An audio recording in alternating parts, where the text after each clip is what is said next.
भाष्यकार श्री रामानंद स्वामी जी महाराज की जय।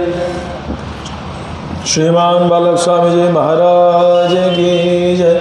जय जय श्री सीताराम, जय जय श्री राधे श्याम।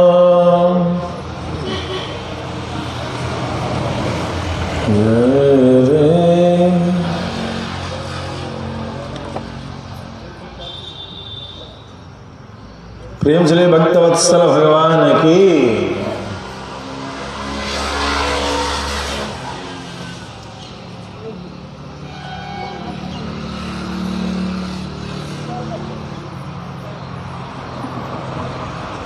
अत्यंत ही सुंदर कल्याणप्रद आनंदप्रद भगवान की मधुर मंगलमय कथा का रसास्वादन हम सभी यहाँ कर रहे हैं। और आज भगवान की कृपा से बाद में कथा के बाद बात कीजिए। बैठिए कथा सुनिए, कथा के बाद बात कीजिए।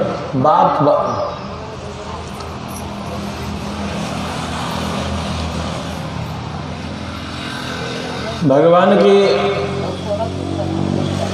ऐसी अद्भुत लीला हम सभी सुन रहे हैं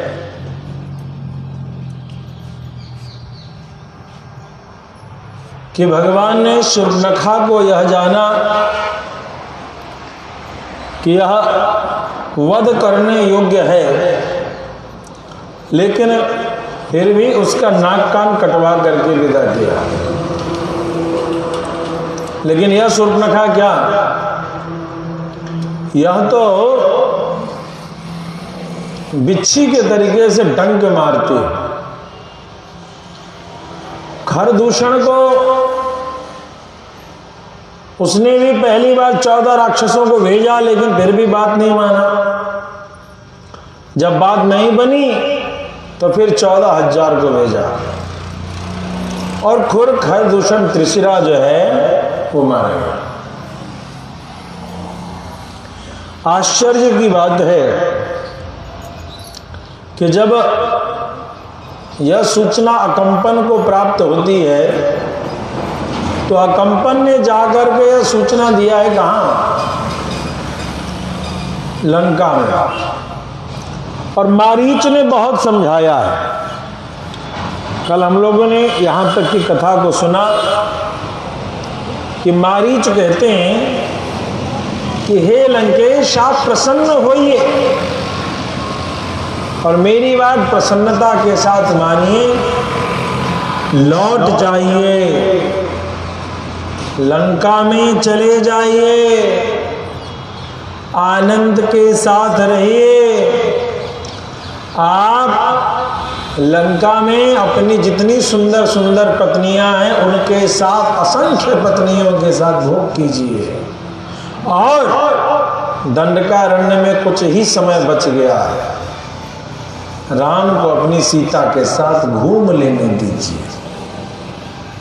समझा के लौटा देता है। लौटा तो दिया, लेकिन बाबा तुलसी ने लिख दिया, कान करे अबला प्रबला कान समुद्र समाये। एक अबला प्रबल हो जाए, जिद्द ठान लेवे तो क्या नहीं कर सकते। एक अबला जिद्द ठान लेवे तो क्या नहीं कर सकते। इसकी साक्षात उदाहरण है शूर्पणखा। शूर्पणखा का बैर है माता जानकी से। ये मर जाए तो राम अकेला हो जाएगा, तो राम मुझसे ब्याह कर लेगा। और यह बैर कहां तक ले जा रहा है। रावण जैसे ही लौट करके पहुंचता है, गंभीर चिंतन में तो लगा हुआ है कि भाई मारीच बड़े समझदार, बड़े विद्वान और माया के अद्भुत जानकार, 1000 हाथी का बल जिस मारीच में है जब वह मारीच भी उन वनवासियों के लिए कहता है कि रावण, लंका की खैर चाहते हो तो उधर देखना बंद कर दो, वन में आए हैं घूम के चले जाएंगे,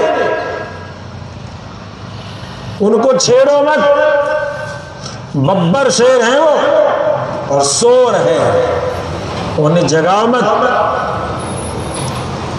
वो जंगल की छिपी हुई अग्नि है राखों के ढेर में, फूंक मत मार दो कि राख हटी और भीतर से अग्नि निकली, पूरी की पूरी लंका को जला के राख कर देगी। वो समुद्र की अग्नि है, तुम अपने लोटे भर पानी लेकर के आजमाओ मत कि इस अग्नि को बुझा दूंगा, पूरी लंका भी जल के रूप में उस समुद्र की अग्नि में बड़वानल में प्रवेश कर जाएगी। तो समुद्र कई को समा सकता है, पूरी लंका को भी समा करके नष्ट कर देगा और समुद्र में कोई परिवर्तन नहीं होगा। हे रावण, तुम सावधान हो जाओ। ये सारी बात बार बार लंकेश के माथे में गूंज रही है कि ये वनवासी है कौन। भाई, मैंने ब्रह्मा जी से कहा था कि मुझे किसी से भय नहीं, किसी से मैं मरूं नहीं, कोई मुझे मारे नहीं, मनुष्य को मैं कुछ गिनता नहीं। और आज ऐसे मनुष्य की चर्चा हो रही है कि जिसके बारे में मेरे प्रधानमंत्री हैं मरीच। मारीच कह रहे हैं कि उससे दूर रहो, तो चिंतित तो है। बात तो घबराने की पड़ती है, बात तो चिंता की पड़ती है। तो रावण की सभा में ये चिंता की बात शुरू हो गई। रावण किसी से कह नहीं रहा है, रावण अपने मन में रख करके, और 20 भुजा हैं उसके, विंशद भुजम दशग्रीवम दर्शनीय परिच्छदम। कितनी भुजा हैं? 20। और सिर कितने हैं? 10। भयानक स्वरूप लेकर के लंकेश रावण अपने सोने की उस लंका में, जो उसका राजमहल है, उस पर बैठा हुआ। उसके उस भयानक स्वरूप के सामने बड़े बड़े देवता, गंधर्व, यक्ष, रक्ष सभी नतमस्तक हैं। उस पूरे पराक्रम में बैठ करके लंकेश अपने गद्दी पर बैठ करके अपने सभी सभासद मंत्रियों के साथ राज सुख को भोग रहा है। उसके शरीर पर अलग अलग जगह कट छट के निशान है।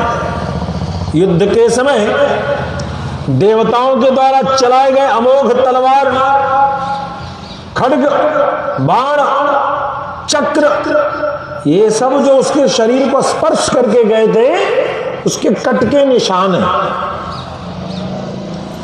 इन सभी निशानों को देख करके पता चल रहा था कि रावण ने कितने युद्ध किए हैं, और इन सभी युद्धों में विजय प्राप्त करके रावण बैठा है।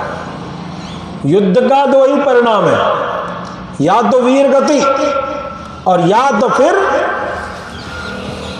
शरीर पर युद्ध के अस्त्र शस्त्रों के निशान के साथ राजगद्दी की सुरक्षा।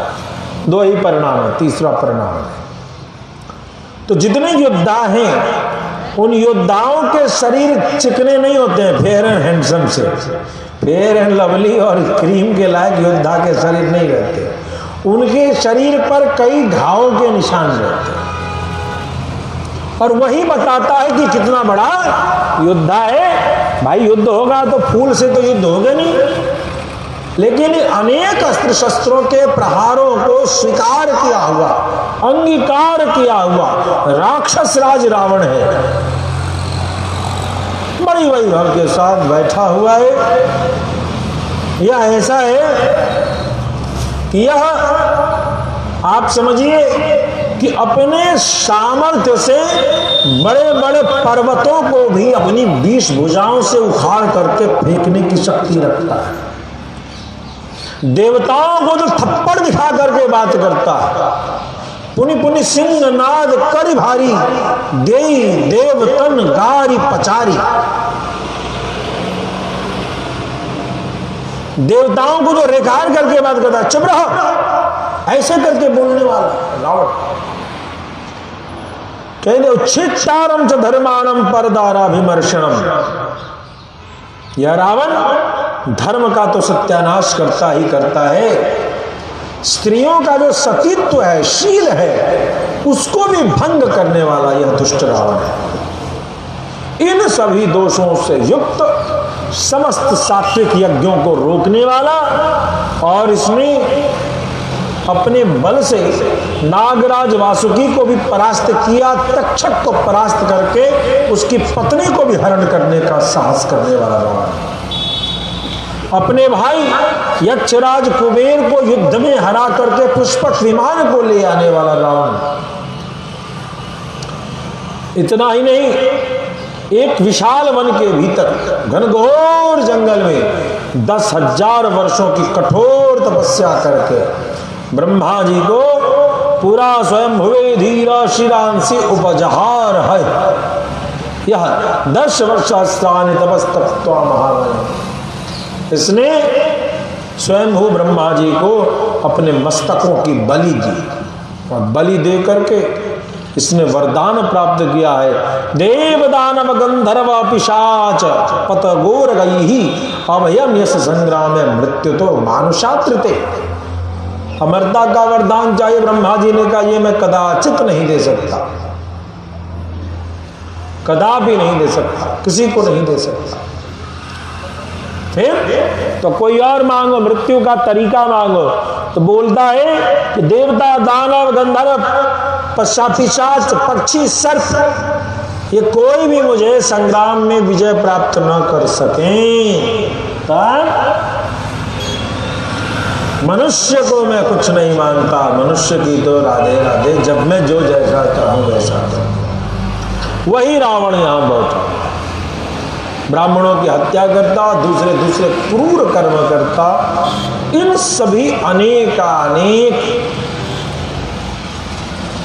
कथाओं से युक्त होकर के वह जो है बैठ करके अपने सभा में युक्त होकर के कोई इसकी चर्चा करता, कोई उसकी चर्चा करता, कोई उस प्रसंग की चर्चा करता, और अपनी ठकुर सुहाती सुनता होगा। ऐसा प्रेम चले भक्तवत्सल भगवान की। रावण अपने गौरव को और बढ़ाता, परिणाम यह हुआ उसी सभा में शूर्पणखा नाक कान कटी भी चली आई। बोलो भक्तवत्सल भगवान की। भैया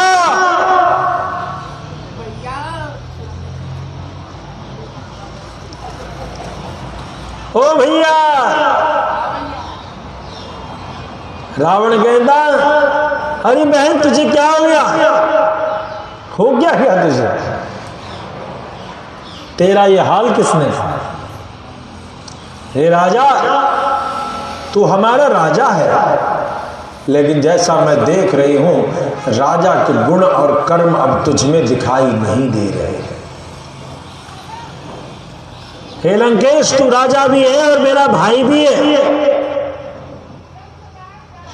भाई होने के नाते हे लंकेश तुझे सावधान करती हूं कि तूने अपने लिए कोई गुप्तचर नहीं रखा है, तो किसी जासूस को नहीं रखता।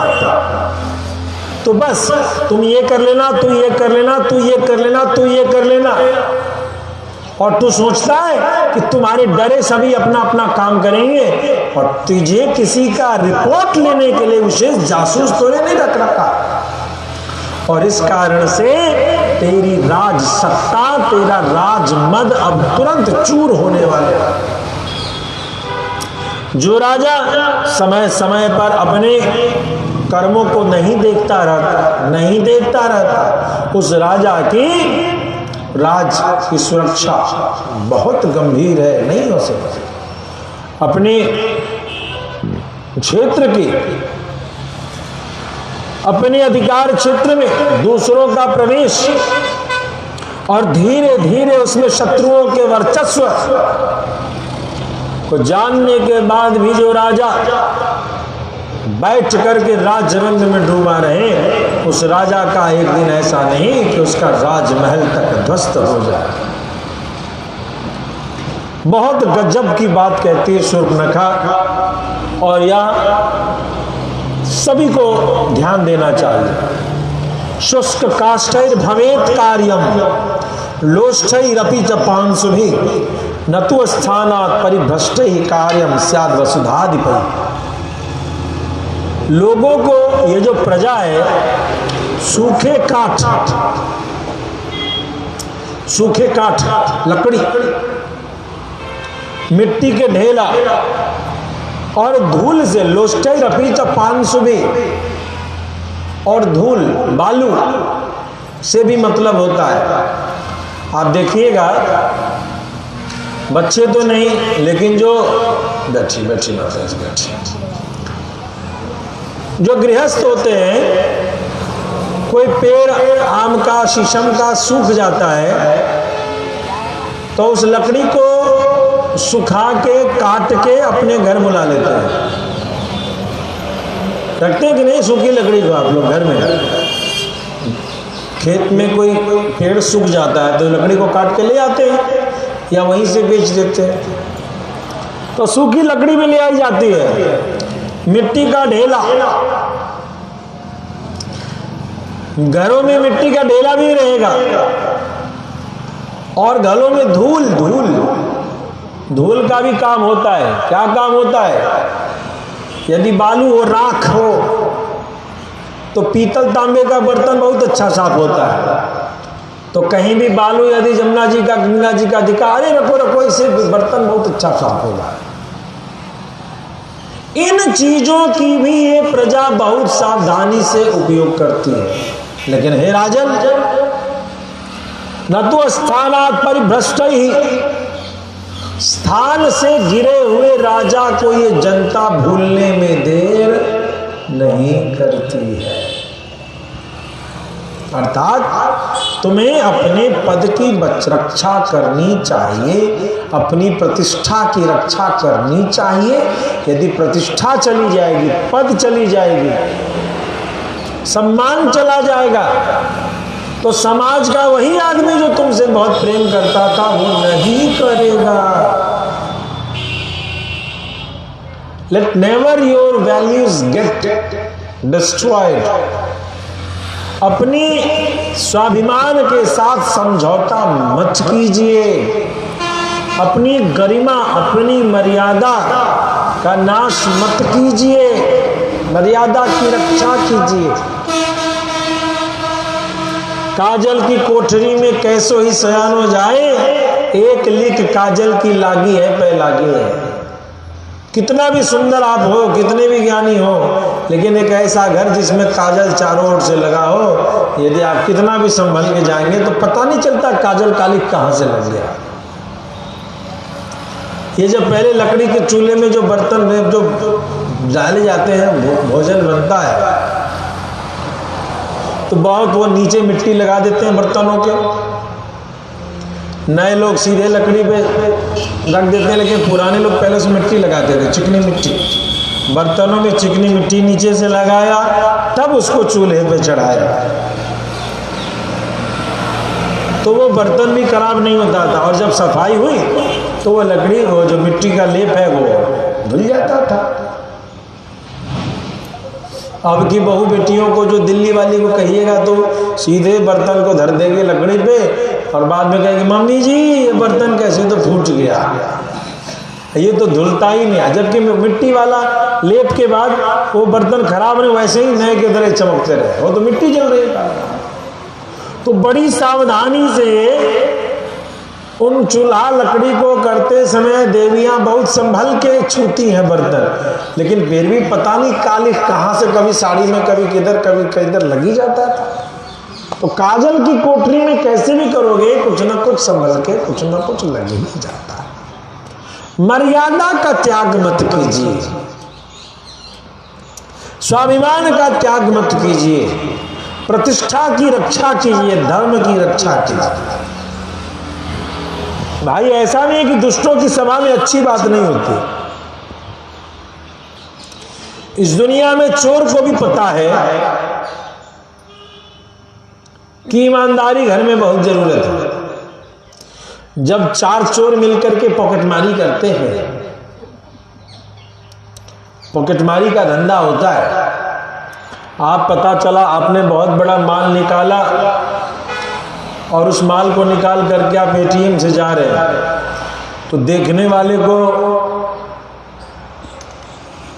ये पता नहीं है कि इससे चोरी कैसे हो सकती है, इसका एड्रेस कैसे है। तो उसने क्या कहेगा, अगले चौराहे वाले को, जहाँ उस थाने में जो पॉकेटमार का इलाका भी होता है, भाई आज थाना बांटे हुए, वो उसको सूचना देगा, वो उसको सूचना देगा, वो उसको सूचना देगा, ये 10 लाख रुपए लेके जा रहा है। जब चारों पॉकेटमार में चौथा ने पॉकेटमारी कर ली या पैसा ले लिया मर्डर करके या कुछ भी, तो फिर चारों पॉकेटमार बराबर बराबर हिस्से की बंटवारा करेंगे ईमानदारी से। चोरी के धंधे में बेईमानी का वसूल नहीं है, ईमानदारी का वसूल है। उसूल ईमानदारी का ही चलता है बेईमानी के धंधे में, और बड़े बराबर बराबर नापते हैं। यदि पता चल गया एक बार भी कि किसी चोर ने बेईमानी की है, तो एक दूसरे को मार तक देते हैं, और इसी का परिणाम होता है बड़ा बड़ा गैंगवार जो हम लोग समाज में देखते हैं। बेईमानी ईमानदारी के धंधे में भी है। हर कमीशन खोर, हर दलाल बहुत बड़ा ईमानदार होता है अपने धंधे में, भले सामने वाले को ठगता रहे, लेकिन वो काम ईमानदारी से करता है। तो दुष्टों के सभा में भी अच्छी बातें होती हैं। अतः जैसे पहना हुआ वस्त्र और मसल डाली हुई माला दूसरों के उपयोग में नहीं आती। हम लोग जो कपड़े पहनते हैं तो कोशिश करते हैं कि किसी दूसरे को वह कपड़े न दिया जाए। तो ठीक वही कह रहे हैं, यहां तक कि ये जो चप्पल पहनते हैं, चप्पल, ये जो लोग कहते हैं ना गलती से आपका चप्पल पहन लिए हैं, वो सभी मूर्ख बनाते हैं। आप किसी दूसरे का चप्पल अपने पैर में लगाओ, आपको अटपटा लगने लगेगा। अरे है तो डिजाइन वही, लेकिन कुछ लग नहीं रहा है कि मेरा चप्पल है। यही नहीं, आपका चप्पल भी यदि 10 दिन को दूसरा पहन ले तो उसके बाद आपको मिलेगा तो आपको अटपटा लगेगा। तो दूसरे का अपना पहना हुआ वस्त्र, मसल डाली हुई माला दूसरों के योग्य उपयोग में नहीं आती। ऐसे ही राजपद से गिराया हुआ राजा सबके लिए बेकार हो जाता है, सबके लिए बेकार हो जाता है। बोले भक्तवत्सल भगवान की, राजा वही है जो इन चमड़े की आंखों से तो सो जाए, लेकिन विचार की आंखों से जागता रहे और सभी जगह नजर रखे। राजा में ये गुण होना चाहिए। आते ही इतनी सारी बात सुनते सुनते सुनते रावण ने बोला, बहन कहती क्या हो, तेरे मन में क्या है, और ये तेरा नाक कान, ये तेरी स्थिति किसने की? यद्यपि इसको सब पता है, महिलाओं को राजनीति में लाने वाला रावण है। जो महिलाएं घर में बहुत ज्यादा दिमाग दें, उनको घर के बाहर ही निकाल देने से घर में शांति रहती है। इसीलिए आजकल के हस्बैंड कहते हैं कि तू जा करके भले कुछ कर, लेकिन जाके कहीं काम कर। कोई ज्यादा कमा करके बहुत महिलाएं नहीं लाती हैं, लेकिन वो बाहर माथा नहीं जाएगी तो घर में इतना कलह करेगी कि परेशान हो जाएगा पुरुष। रावण की 2 महिलाएं, एक कौन, एक कौन, ताड़का, याद आई ताड़का? ताड़का मारी सुबाहु जिनको भगवान ने बचपन में देख लिया। कितने साल के थे? 15 साल के। और ये दूसरी शूर्पणखा, दूसरी शूर्पणखा। तो जो महिलाएं बहुत ज्यादा क्रूर विचार की होती हैं, उनको रावण ने आगे रख रखा था कि ये इतना शोर करेंगी, इतना शोर करेंगी कि कोई भी खटपट बॉर्डर पे होगा तो हमको पता चल जाएगा। और इस तरीके से उसने दोनों जगह रख रखा था। यद्यपि अब आप कहिएगा स्त्रियों का राज में अधिकार उचित या अनुचित, तो ये अलग विषय है, क्योंकि यदि स्त्रियों को राजगद्दी में अधिकार अनुचित होता तो वशिष्ठ जी ने यह प्रस्ताव नहीं दिया होता कि राम वन में जाएं और राज्याभिषेक जो है जानकी का होगा, सीता जो है राजगद्दी संभाले। नहीं समझे? इसका मतलब है कि ये बात थी, तब ये बात कही जा रही थी कि सीता राजगद्दी संभाले।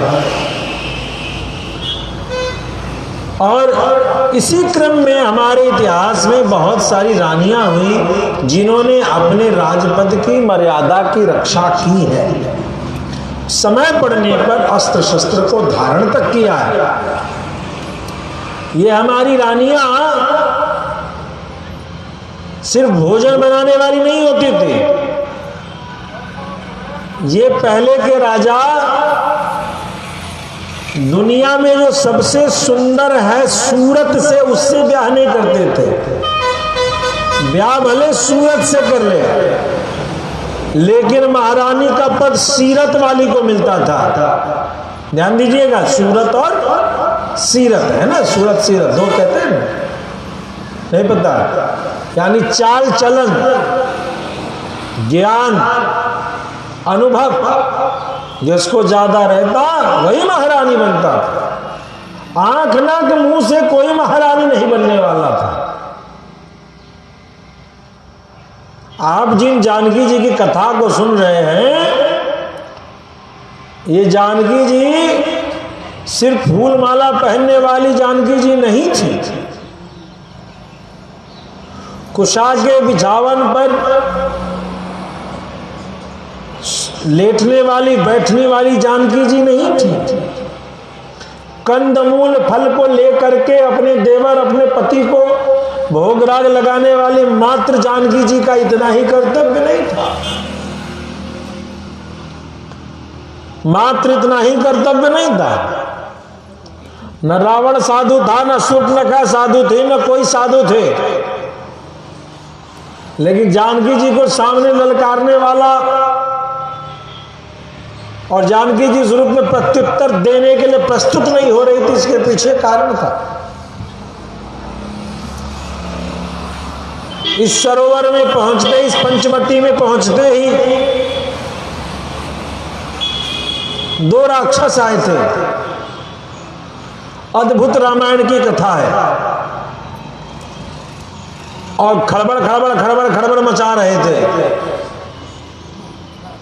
जानकी जी ने कहा ये तपस्वियों का क्षेत्र है, यहां से चले जाओ, सौम्य पशुओं का वध नहीं करो। वध हिंसक पशुओं का शिकार किया जाता है, सौम्य पशुओं का नहीं। उन दोनों राक्षसों ने नहीं माना, उपहास उड़ाना शुरू किया। जानकी जी फूल लेने गई थी। क्या लेने गई थी? फूल। नहीं मानने पर उपहासजनक बातों को सुनने के बाद जानकी जी को डराने की चेष्टा की। जानकी जी के पास खंजर था, चाकू, और उस चाकू को ही बाएं हाथ से उल्टी दिशा में जिधर से आवाज आ रही थी उधर फेंक दिया, और उसी से उन राक्षसों का वध कर दिया। मतलब महाराज दशरथ शब्द भेदी बाण चलाना जानते थे, भगवान राम बाण तलवार चलाने की शक्ति रखते थे, तो माता जानकी चाकू से वो काम करने का सामर्थ्य रखती थी। चाकू उनका इतना इशारे पर चलता था। शब्द पर छोटे से औजार से आक्रमण करके उस शत्रु का वध कर दिया। यह कथा अद्भुत रामायण की है, बोले भक्तवत्सल भगवान की। तो ध्यान दीजिएगा, इसलिए हमारे देश की जो बेटियां थीं, इन बेटियों में भी गौरव की बात पढ़ाई जाती थी। अब बेटी को घमंड की बात बताई जाती है कि तुम अपनी चिंता करो। पहले हमारी बेटियां समाज की चिंता करती थी, परिवार की चिंता करती थी, धर्म की चिंता करती थी। तो जब धर्म की, समाज की, परिवार की चिंता हो गई तो स्वतः देश की चिंता हो जाती थी। अब की बेटियां इन आधुनिक सोच में कहती हैं हम लोग बहुत पढ़े लिखे हैं। उनकी सोच क्या हो गई है? अपने पेट की चिंता रह गई है, अपने कपड़े की चिंता रह गई है, अपने लिपस्टिक की चिंता रह गई है, बस। तो अब बताइए, ये आजकल की पढ़ी लिखी लड़कियां ज्यादा काबिल हैं कि जो अंगूठा छाप औरत थी, जिसको अपने समाज की, अपने गांव की पूरी प्रतिष्ठा की जिम्मेदारी रहती थी। वो बूढ़ी का दांत टूटा हुआ है, शरीर नहीं चल रहा है, लेकिन नई नवेली बहुएं उनके पीछे घूम रही हैं, उनको पकड़ के ला रही हैं। वो कह रही बाबू मेरा तबीयत खराब है, तो कहती है नहीं नहीं माता जी आपको तो रहना है वहां, हम लोग वहीं रहिए, वहीं कंघी कर देंगे, वहीं सब कर देंगे। तो किस लिए कि आप बताइएगा कि समाज की प्रतिष्ठा कैसे बचेगी, कुल परंपरा कैसे बचेगा। और पढ़ी लिखी लड़कियां जो है ऑफिस में तो इनको खूब पूछने वाला है, लेकिन इनकी इज्जत या इनकी सच में पूछो तो जरूरत अब घर में नहीं है, क्योंकि घर किसको कहते हैं इनको पता ही नहीं।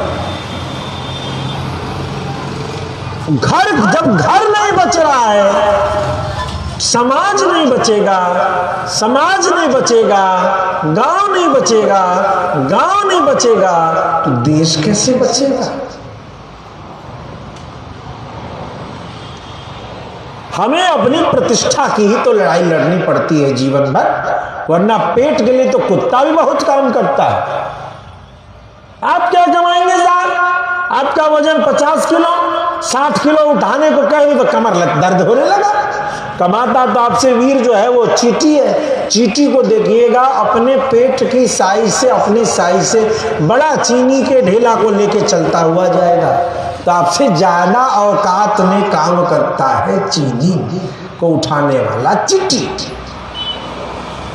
अतः तो इस प्रकार से हमने देखा कि वशिष्ठ जी ने तो कहा था, लेकिन रावण ने नियुक्त कर रखा था। अंतर यह था कि रावण अपने राज्य में नहीं, बॉर्डर पे रखे हुए था। बॉर्डर पे एक तरफ बक्सर मगध देश के क्षेत्र में कि मिथिला पे नजर रखो। ये दोनों क्षेत्र कौन थे? जनकपुरी और अयोध्या। जनकपुरी में वो जा नहीं सकता था, तो जनकपुरी के दक्षिण में रख रखा था कि भाई हम आक्रमण नहीं कर सकते, कहीं उधर से कोई आक्रमण हमारी ओर न कर दे। अयोध्या बोले भक्तवत्सल भगवान की नहीं बोलते हैं आप लोग जाए। देखिए होता ये है, अच्छा कथा में नींद आती है क्या किसी को? जब कथा नहीं होती है तब भाई नींद आती है। सारे व्यास जी लोग वैसे ही बोलते रहते हैं। सच में भगवान की कथा हो तो नींद की तो थप्पड़ मार के भगवान की कथा बढ़ा दे। जड़ता जाड़ विषम उड़ लागा। मूर्खता जो है वो जाड़ का स्थिरता का कारण बनती है। नहीं तो हमारे राम जी की कथा इतनी प्यारी है, आज आप लोग 17 दिन 18 दिन से सो रहे हैं, नींद तो किसी को नहीं आ रही है। हमको आ रही थी थोड़ी देर पहले। आज मौसम बहुत अच्छा था, ठंडी ठंडी मौसम, और चादर ओढ़ने के बाद कान गर्म की नींद आती है। कथा में जब भगवान की कथा सच में कीजिए, नींद तो भाग जाती है, और नींद जब आने का टाइम होगा तो आएगी। जैसे कुआं का जल, ठंडी में गर्म और गर्म में ठंडा। पेड़ की छाया, ठंडी में गर्म, गर्म में ठंडा। इसी प्रकार से स्त्री का सहवास भी है, और इसी प्रकार से भगवान की कथा जब आप शिथिल पड़ेंगे तो आपको उत्साह देगा, और जब आप बहुत ज्यादा उत्साह में होंगे तो आपके माथा को ठंडा करेगा। ये कथा भी जैसा एसी है, एसी है माइंड का, मन का एसी भगवान की कथा। ये कथा क्या है? कुछ नहीं है, मन का एसी। मन को एसी लगाना, भाई शरीर का तो एसी लग जाएगा, 30,000 40,000 में बिल जाएगा हर महीने 1,500 2,000, लेकिन मन का एसी है भगवान की कथा। मन जब निराश हो जाए तो कथा सुनो, मन जब उद्दंडता कहे कि आज अपने भाई को आज जाते काटिए देंगे, बहुत हमारा परेशान करता है, अपने शत्रु को आज ही गोली मार देंगे, आज ऐसा कर देंगे, मन जब बहुत पागल जैसा करने लगे तो कथा। मन काम क्रोध में ग्रसित होने लगे तो कथा, और मन ठंडा पड़ जाए तो कथा। दोनों तरफ से कथा। तो रावण ने इस प्रकार से अपनी बहनों को स्थापित कर दिया था, अपने परिवार की बेटियों को स्थापित कर दिया था, और वो आ गए छाती पीटते हुए, भैया भैया भैया अब तो लंका पर खतरा हो गया। रावण ने पूछा, बता क्या हो गया तुझे, तू क्यों ऐसे कर रही है? इतना बढ़िया नाद संगीत बज रहा है और तू ऐसे कर रही है। शूर्पणखा कहती है, तुझमें राजनीति की अल्पज्ञता के कारण तेरा राज्य तत्क्षण नष्ट होने वाला है। दंडकारण्य में 2 वनवासी आ गए हैं, जो महाराज दशरथ के पुत्र हैं, आजानुबाहु हैं, घुटना तक भुजा है, घुटना तक उनकी आजानुबाहु मतलब ये जो पंजा है घुटना को स्पर्श करे, खड़े होने पर, बैठने पर तो कर जाए। आजानुबाहु। हमारे नाना जी फ्रीडम फाइटर थे, स्वतंत्रता सेनानी थे, और बिहार के आंदोलनों में महात्मा गांधी जी के साथ था। तो वे कहते थे कि महात्मा गांधी के हाथ जो हैं वो इतने लंबे थे कि उनका हाथ घुटना को स्पर्श करता था। ये एक अद्भुत चीज उनसे सुनने को मिलती थी कि उनका जो हाथ था वो घुटने तक स्पर्श करता। साथ में रहे, देखे जिस जमीन पर महात्मा गांधी जी ने उस जगह पर सभा लगाई थी, वो जमीन अपनी ही थी, उस जगह पर विद्यालय का निर्माण करवा दिया गया बाद में। अस्तु। तो इस तरीके से वो आजानुबाहु है, यानी कि घुटने तक हाथ का होना, बड़ी बड़ी आंखें हैं, और वनवासी वेश धारण करके वो चलता है। जानते हैं हे रावण, वह धनुष कब लेता है हाथों में, कंधे से कब उतारता है, कब धनुष पर बाण तरकस से निकाल के चढ़ाता है, और कब खींचता है, और कब बाण उसके धनुष से निकलता है, उस पूरे युद्ध में कोई नहीं जान पाता। क्या जानता है? तो बस गिर रहे राक्षसों की लाश दिखाई देती। इतना तीव्र है राम। वह जब धनुष के ऊपर से चढ़ा करके बाणों की बरसात करने लगता है तो लगता है जैसे इंद्र मेघ की बरसात कर रहा। इतना तीव्र धनुष चलाने में महारथी है वो। अरे आश्चर्य की बात तो यह है अकेला राम। लक्ष्मण जी को तो जानकी जी के साथ गुफा में कह दिया था चले जाओ। अब एक विराट को देखी थी जानकी जी, तो जानकी जी उसका ही कथा कहने लगी राम जी को। राम जी ने सोचा ये लफड़ा ये देख लेगी तो तभी कहेगी बाप रे बाप मेरा भी ब्याह किससे हो गया, अलगे लीला हो जाएगा। तो बोलिए और ज्यादा उपदेश देने लगेगी। अभी तो एक को मारे यहाँ तो एक बार में 14,000 आने वाला है। तो राम जी ने लक्ष्मण जी को कहा भैया इनको ले जाओ, अब यहाँ युद्ध भयानक होने वाला है। तो लक्ष्मण जी उनकी सुरक्षा के लिए गुफा में माता जानकी को ले गए और अकेले 14,000 जो राक्षस हैं खरदूषण के, एक कौशल धनी जो है एक अकेले उन्होंने जब वध कर दिया। और कितने देर में, तो कहते 3 घड़ी में, 1.5 मुहूर्त 3 घड़ी,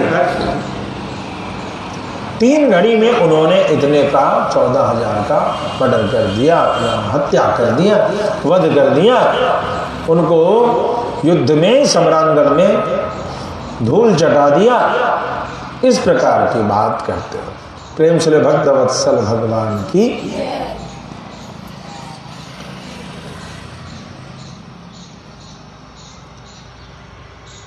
ढाई घटी का 1 घंटा होता है। कितने का? 24 घंटे का दिन होता है ना, तो 60 घटी का दिन रात होता है। 60 घटी का तो 24 नहीं है 60, तो 2.5 घटी का 1 घंटा होता है। T20 का मैच था, 1.25 घंटे में खेल खत्म। 14,000। आप कल्पना कीजिए कि 60 और 15 75 मिनट, 75 मिनट में 14,000 निकालना। भागा कीजिए, AK-47 से भी तेज था भगवान का धनुष का बाण निकलना।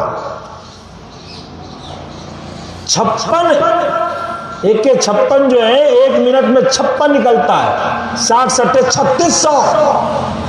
3600 गोलियां निकलेंगी 1 घंटे में, और 1.25 घंटे में निकलेगा 60 15 छक्के 90 4500 गोलियां। और यहां 4500 के 4000, मतलब लगभग 150 गोलियां निकल रही थी, 150 बाण निकल रहे थे हर मिनट में। यदि इस अनुपात से करते हैं तो 1 सेकंड के भीतर में 60 सेकंड में 150 गोली, यानी लगभग 2.5 बाण 1 सेकंड के भीतर में निकल रहा है। ऐसा धनुर्धर कहां से खोज के लाओगे? बोलिए, राम भगवान की अद्भुत गणित है। 1 सेकंड में 2.5 बाण निकालता ठीक निशाने पर, वो भी ठीक निशाने पर। ऐसा धनुर्धर कहां से लाओगे? लोग कहते हैं राम, सच बात है, राम कल्पनातीत है। कोई कहते हैं राम कल्पना है, प्यारे राम कल्पना में भी नहीं आ सकता। अभी तक हमारे वैज्ञानिक इतने सारे बंदूक बनाने के बाद भी ऐसा नहीं बना पा रहे हैं। एक गोली निकल रही है, 1 सेकंड में 2.5 निकालना, कल्पना कीजिए। ठीक निशाने पर धनुष बाण, अद्भुत पराक्रम है हमारे भगवान का। तो भैया कोई कहे राम कल्पना है अभी बहुत ज्यादा, तो बोलना कल्पना नहीं, कल्पनातीत है, तो कल्पना भी नहीं कर सकता ऐसे राम है। तो कल्पना भी नहीं कर सकता, सोच भी नहीं सकता। मैथ्स लेके बैठिए, जब रामायण पढ़िए मैथ साइंस को लेके बैठिए, भागवत पढ़िए मैथ साइंस लेके बैठिए। बच्चों को कहिए बेटा तो दिमाग लगा, तो पता चलेगा राम क्या है, तो पता चलेगा कृष्ण क्या है। ऐसे कैसे पता चल जाए? ऐसे नहीं पता। We will never get surrendered into his feet unless and until we get the importance. जब तक उसकी महत्ता को हम अपने स्तर से समझने की चेष्टा नहीं करेंगे, तब तक शरणागति आएगी कैसे? अब रावण के दरबार में जब ऐसी चल रही है कि तू जो है उनका तो वध कर दिया, तो तू जो सोच रहा है कि मैं तेरे दरबार में कैसे आई हूं, तो सुन, स्त्री अवध्य होती है इसलिए मेरा नाक कान काट करके छोड़ दिया। मेरा नाक कान काट के छोड़ दो। उसका एक भाई भी है उसी के जैसा, वो भी वीर धनुधर है, लेकिन वह राम की आज्ञा के अधीन है। यदि राम ने कह दिया कि संपूर्ण सृष्टि का नाश कर दो, तो उस छोटे भाई के बाण से सृष्टि की रक्षा कोई नहीं कर सकता है। ऐसा अद्भुत पराक्रमी है उसका भाई लक्ष्मण। और उसके साथ एक सुंदर सी कन्या है जिसका नाम है सीता। उसके हृदय में भूल के भी किसी दूसरे पुरुष का आगमन नहीं है। अत्यंत सुंदरी, संपूर्ण धरती पर उस जैसा रत्न नहीं। ऐसी सुंदर स्त्री देवताओं में नैव देवी न गंधर्वी न यक्षी न च किन्नरी तथा रूपा मया नान दृष्ट पूर्वा महितले।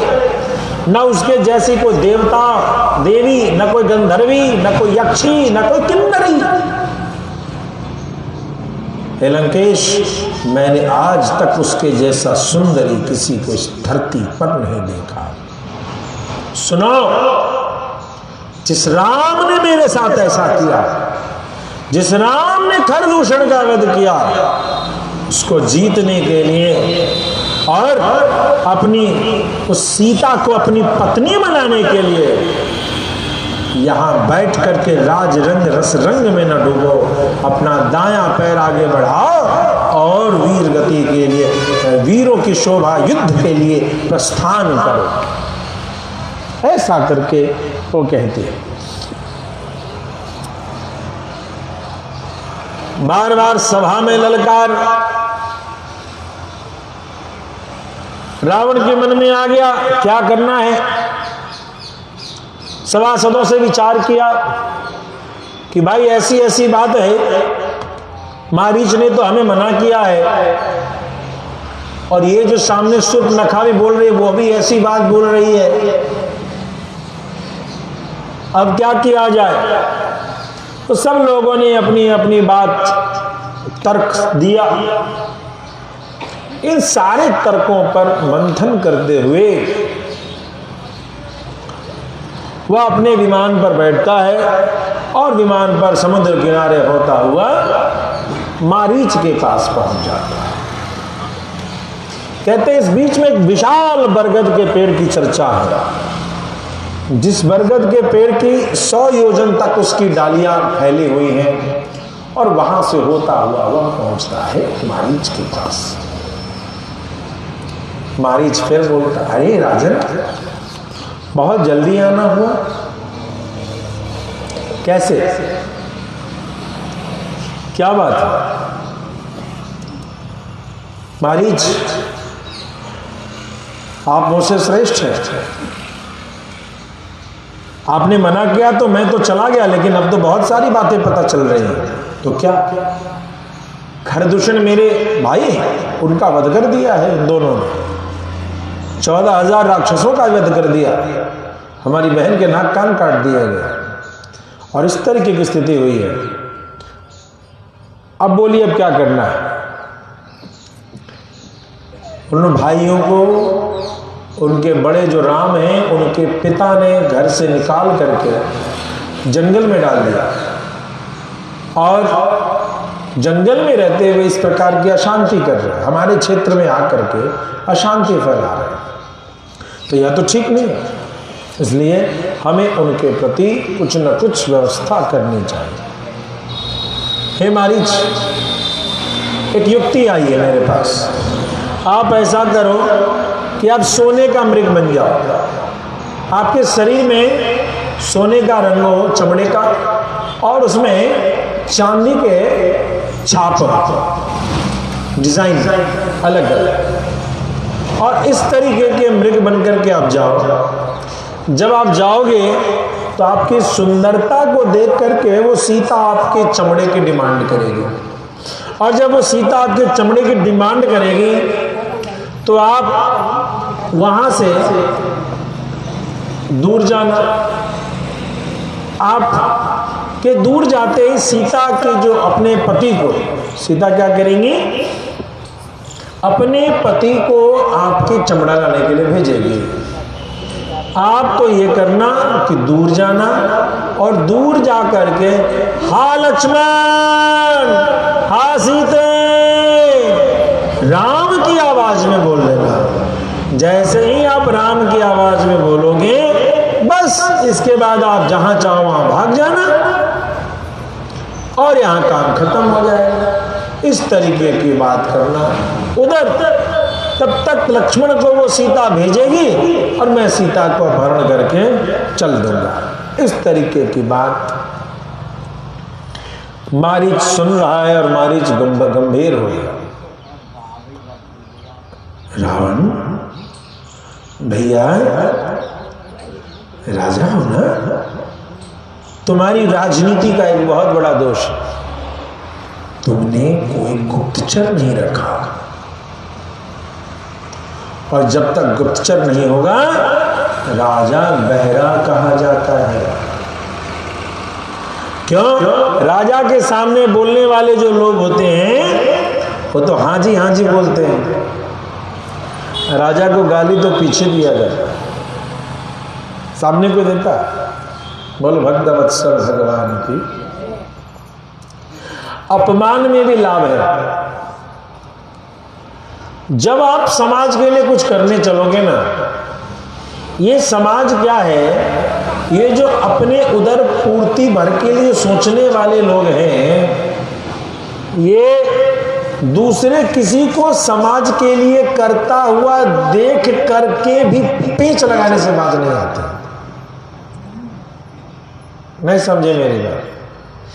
खुद तो समाज के लिए कुछ अच्छा करेंगे नहीं, और यदि आप करने के लिए आगे बढ़ोगे तो आपको पता चलेगा कि पेच किसको कहते हैं। आप उलझ जाओगे, आपको समझ में नहीं आएगा अब क्या करें, अब क्या करें, अब क्या करें। तो इसके लिए राजनीति का एक सूत्र है, इसको मोटे से भाषा में समझते हैं। जब आप वर्तमान परिवेश में, जहां शिकायत, एक प्रशंसा कोई नहीं करना चाहता, शिकायत ही लोग करने में व्यस्त है, वर्तमान परिवेश में देखने को मिलता है कि आप सबके लिए हित सोच रहे हैं धर्म और न्याय के आधार पर, लेकिन आपकी अकारण गांव में चुगली होने लगे, आपको पता ही न चले कि भाई मैंने क्या बिगाड़ा है, मेरी चुगली क्यों हो रही है इतनी। तो आप समझ जाइए कि थोड़ा सा और ये चुगली का रफ्तार बढ़ने दीजिए, अगली बार आप प्रधानी का चुनाव लड़ सकते हैं, वोट कुछ ना कुछ मिलेगा। क्यों?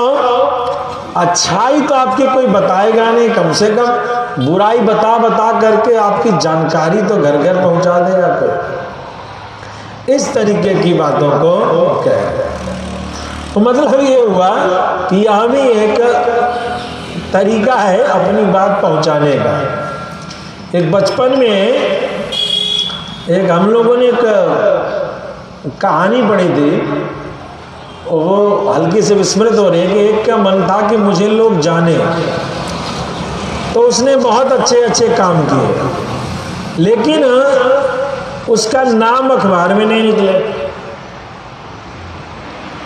बहुत अच्छे अच्छे काम किए लेकिन उसको कोई जाने नहीं। तब उसने क्या किया, अब क्या करना पड़ेगा, वो गया सड़क पर, ऐसे ही हाईवे पर एक सड़क पर गया और एक जगह टकरा गया गाड़ी से। गाड़ी से टकरा गया तो उसकी पैर टूट गए, प्लास्टर हुआ, अस्पताल में भर्ती था। होश आया, डॉक्टर उससे पूछ रहा है कैसे हूँ, तो वो कहता है डॉक्टर साहब आज का अखबार कैसा है। तो अरे भाई तुम कैसे हो ये तो बताओ। बताता हूं आज का अखबार कैसा है। तो बोला और तो सब कुछ ठीक है, तुम्हारा कल एक्सीडेंट हो गया, यही खबर अखबार में निकली है। अब तो कहता है तो मजा आ गया। क्या कहता है, मजा आ गया। क्यों, कैसे मजा आया भैया, तो अखबार में आ गया, अभी तक नहीं आए थे, इतना अच्छा काम किया अखबार में नहीं आया, बुरा काम किया अखबार में आ गया। ये जो पत्रकार हैं ये भी बुरे समाचार को ही छापने में व्यस्त रहते हैं, अच्छे समाचार को कौन। अस्तु प्रेम से भक्तवत्सल भगवान की, तूने गुप्तचर नहीं रखा है। तो राजा के सामने सभी अच्छी बात कहते हैं, पीछे से भी अच्छी बात आए तो राजा अपने को सफल माने। अब पीछे चौक चौराहे पे गाली बज रहा हो तो अच्छा नहीं। हे राजन, तू जो बड़े चढ़े बात करता है, तू श्री राम के बारे में कुछ नहीं जाना। ननूनम बुद्ध से राम महावीर गुणोन्नतम अयुक्त चारश्च बलो महेंद्र वर्णोपमम्। तभी तो तुझे राम के बारे में कुछ नहीं पता है। शत्रुता करते समय शत्रु के गुण को जानना चाहिए, शत्रु की कमजोरी को तो जानना ही चाहिए, शत्रु के बल वीर्य पराक्रम को भी जानना चाहिए। तुझे पता ही नहीं वो इंद्र और वरुण के समान बलशाली है। और मुझे शंका हो रही है, जनक नंदिनी सीता तुम्हारी मृत्यु के लिए ही उत्पन्न हुई है। तुम जो सोच रहे हो सीता का अपहरण करना, भूल में रस्सी पकड़ करके किसी सर्प को उठा लेने से वह रस्सी नहीं हो जाएगी, वह सर्प ही रहेगी। तुम भी ऐसे ही छल करके सीता के अपहरण करने की चेष्टा कर रहे हो। सुनो, ये जो तुम्हें किसी ने कहा है कि राम को उसके पिता ने निकाल दिया है, यह सूचना गलत है। ना तो उसके पिता ने उसे निकाला है और न कोई ऐसी बात है। अपने क्षत्रिय कुल की मर्यादा के लिए, अपनी पत्नी को दिए हुए वचन मात्र के लिए महाराज दशरथ जब धर्म संकट में पड़ते हैं, उनके धर्म की रक्षा करने के लिए उसने 14 वर्ष के वनवास को सहर्ष स्वीकार किया है। न तो उसका कोई आचरण ही गलत है, न कोई उसकी प्रतिष्ठा में कहीं कोई कलंक है। राम सर्वदा निष्कलंक है, निरंजन है, निर्विकल्प है। कौशल्या का वह अत्यंत प्रिय पुत्र राम स्वभाव से भी किसी भी प्राणी के प्रति तीखा व्यवहार, कड़वा व्यवहार नहीं रखता है। सबके प्रति हित का सोचने वाला है वो राम।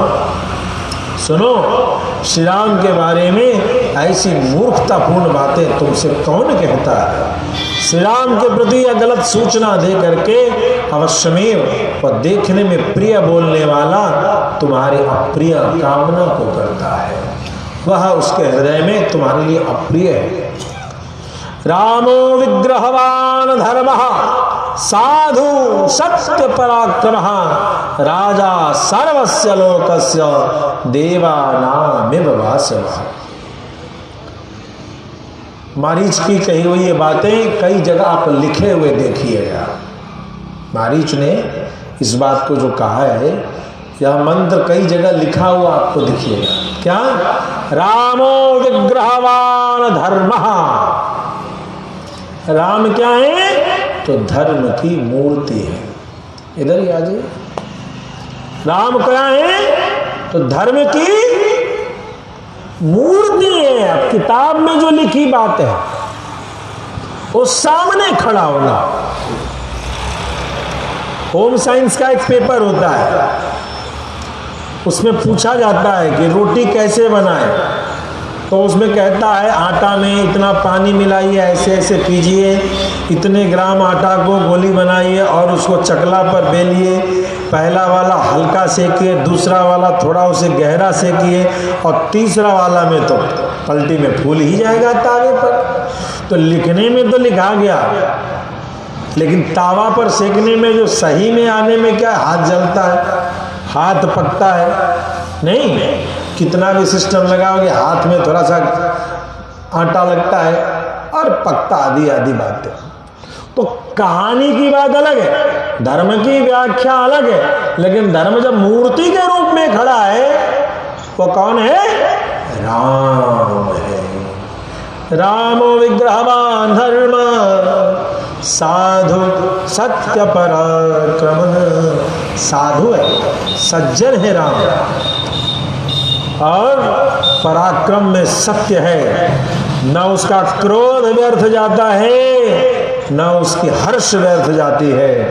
जिस पर प्रसन्न हो जाए उसको लोकोत्तर कई लोक की प्राप्ति करा देवे, और जिस पर रोष कर जाए तो जहां कहीं भी हो पाताल में छिपा, उसका वध करने का भी सामर्थ्य वो राम रखते हैं। राजा सर्वस्व लोकस्य, सभी लोगों का यह राजा, देवा नाम वासवा, वो देवताओं में इंद्र के समान है। इस प्रकार से बहुत कहते हुए मरीच यही कहता है कि यदि तू सच में जिंदा रहना चाहता है तो मेरी बात सुन, तू यहाँ से चला जा। क्यों तू उस वैदेही की अपहरण करने की चेष्टा करता है? एक बात मैं तुझे बताता हूँ रावण, पिछली बार तुझे बताया था लेकिन तू समझा नहीं, और अब फिर से तुझे समझा। एक समय की बात है, मुझ में 1000 हाथियों का बल था, और मैं सिद्धाश्रम के बगल ताड़का वन में रहा करता था। उस जगह पर जब राम, यहां पर उनको 12 वर्ष का बताया गया है कि मुझे देवताओं से यह वरदान मिला था कि देवता मुझे मार नहीं सकेंगे। उस समय ये जो राम है इसकी उम्र 12 वर्ष थी। था तो 15, लेकिन 3 वर्ष अपने से घटा करके मरीच ने बोल दिया। महाराज दशरथ ने उस समय उनकी उम्र को 15 बताया है, लेकिन चूंकि यह देखने में और छोटा लगा, देख के अंदाज किए हुए तो 12 वर्ष की नहीं होगी। उस समय इसने मुझे बड़ी आसानी से, जब यह अस्त्र शस्त्र सीख रहा था, उस समय इसने मुझ पर जो बाण चलाया तो मैं 100 योजन दूर जाकर के 7 योजन का सागर पारा, वहां गिरा। हे रावण, कई दिनों तक बेहोश था। जब मेरी होश आई तब मैं लंका आया। एक और प्रसंग सुनाता हूं। एक बार की बात है कि 2 राक्षस हिरण बन करके, दंडकारण्य में जो तू कह रहा है हिरण बन के जाने की, तो ये लीला मैंने पहले ही कर रखी है। 2 राक्षस हिरण बन करके गए हैं राम को परेशान करने के लिए। मैं भी उनके साथ एक हिरण बन करके चला गया। हम तीनों ने मिलकर के राम की कुटिया में खूब उत्पात किया। परिणाम स्वरूप राम ने अपने 3 महीने बाण छोड़े। मुझे तो पता था कि ये राम है, इसने धनुष चढ़ाया है तो जरूर मुझे लगेगा, तो मैं तो वहां से रफू चक्कर हो गया, वे दोनों मारे गए।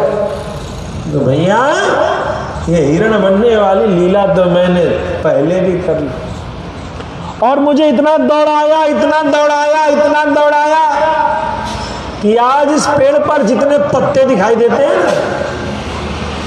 ये सारे पत्ते मेरे मन में जैसे पाप आता है, दोष आता है, इन सारे पत्तों में मुझे धनुष पर बाण चढ़ाए हुए राम ही दिखाई पड़ते।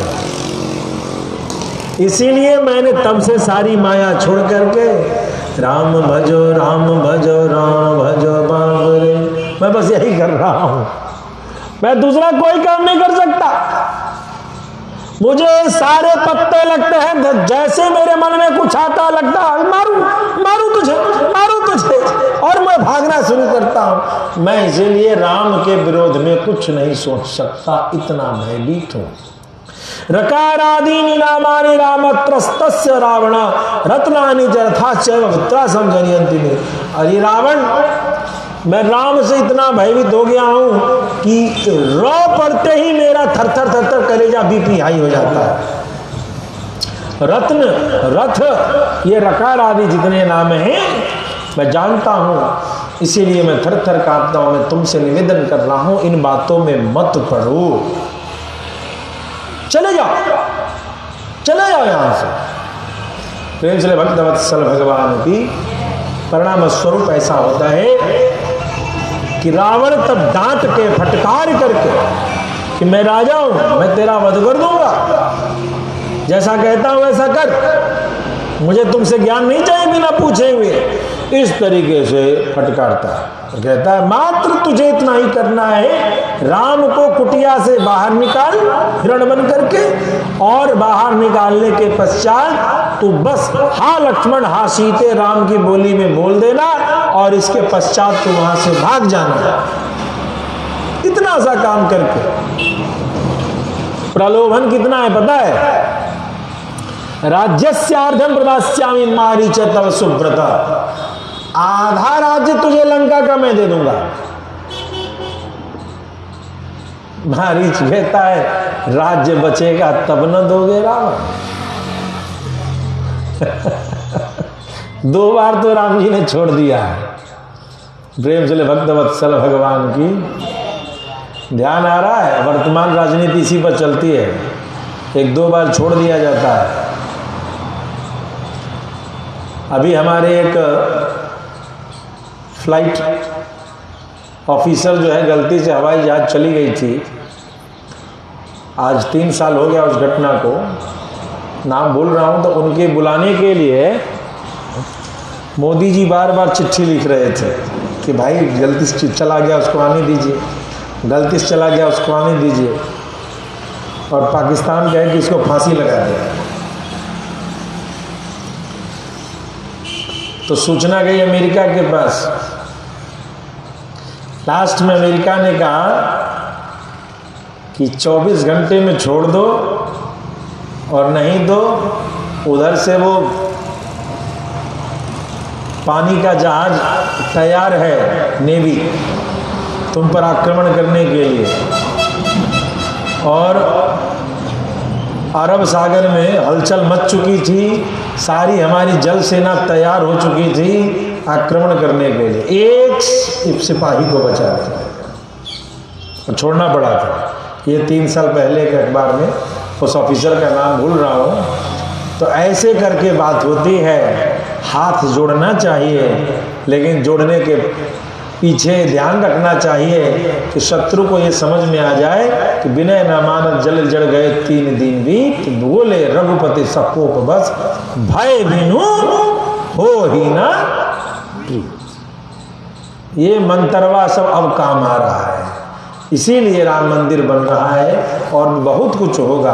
भय का होना बहुत आवश्यक है, आदर का होना बहुत आवश्यक है, अनुशासन का होना बहुत आवश्यक है। स्वतंत्रता और उच्छृंखलता में इतनी ही मर्यादा है। स्वतंत्रता, आज बहु बेटियां घर में शादी ब्याह में नाचती हैं तो प्यार उमड़ता है, उसके न्यौछावर किए जाते हैं कि नजर न लगे बेटी को, सभी सास माताएं सब प्रसन्न होती हैं। वही वो बेटी किसी बड़े मंच पर नाचने लगती है तो उसको नचनिया कह देती है। स्वतंत्रता और उच्छृंखलता, जिसमें मर्यादा है तो स्वतंत्रता, और जिसमें मर्यादा नहीं है, नियम नहीं है, अनुशासन नहीं है, वो उच्छृंखलता। इतनी सी तो बात है। हम नाचे कहाँ, हम खाए कहाँ, हम बैठे कहाँ? पहले जूते पहन करके हम अन्नपूर्णा अन्नपूर्णा अन्नपूर्णा अन्नपूर्णा करके जूते बिना पहने प्रसाद पाते थे। आज परिवेश क्या हो गया?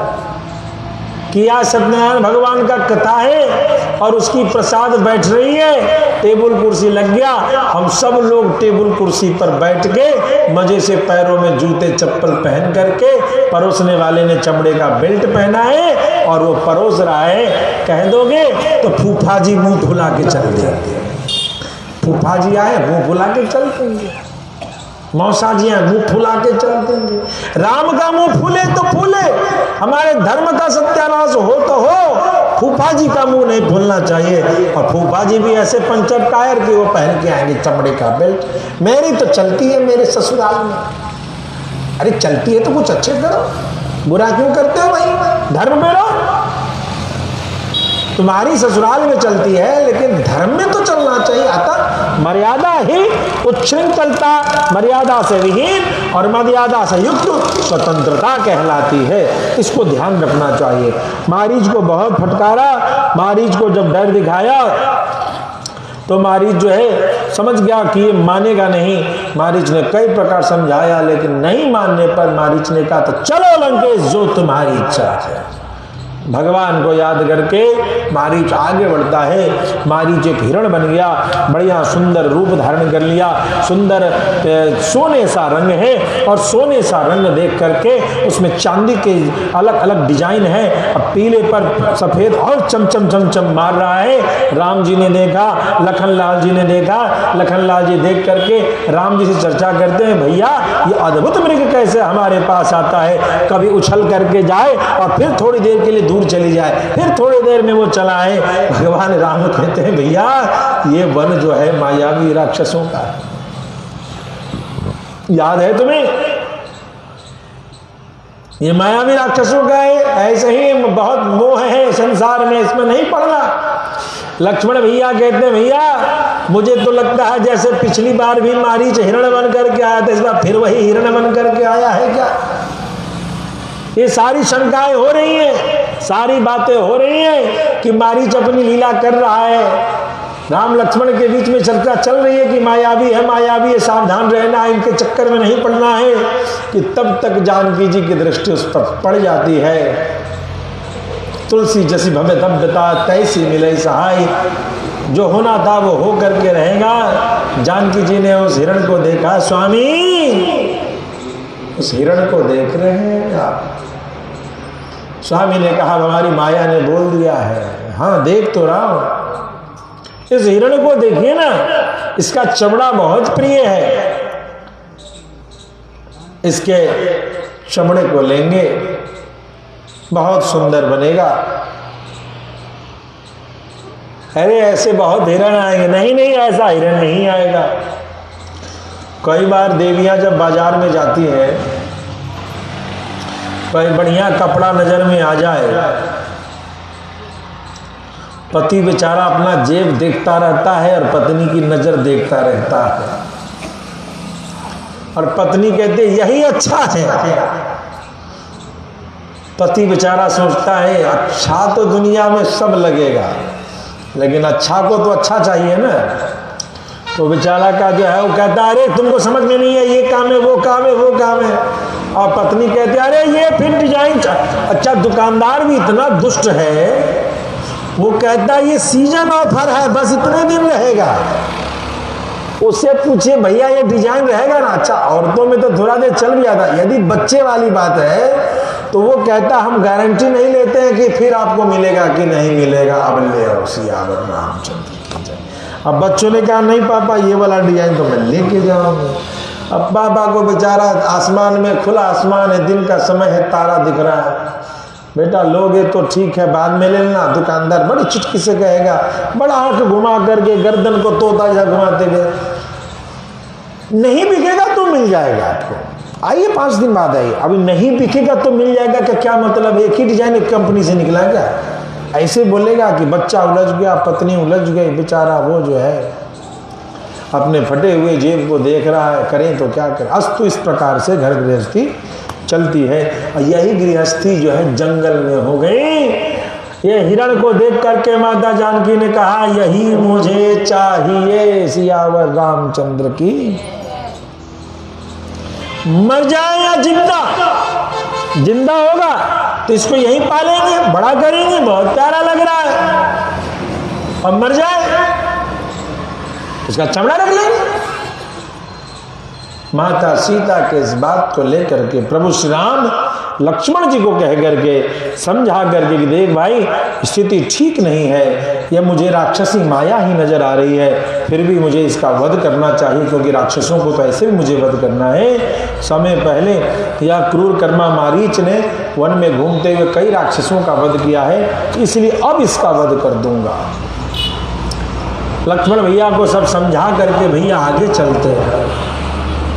बोलो भक्तवत्सल भगवान की। आगे चलते हैं। वो मारीच उनको दौड़ाते दौड़ाते दूर तक ले गया। भगवान श्री राम ने तीखे पैने बाण चलाए और पैने बाण चलाते ही वह एक बाण में ही धड़ाम से गिर गया। गिरा तो उसका असली रूप आ गया, बड़ा विशाल, बड़ा भयानक, लेकिन उसने अपने मुख से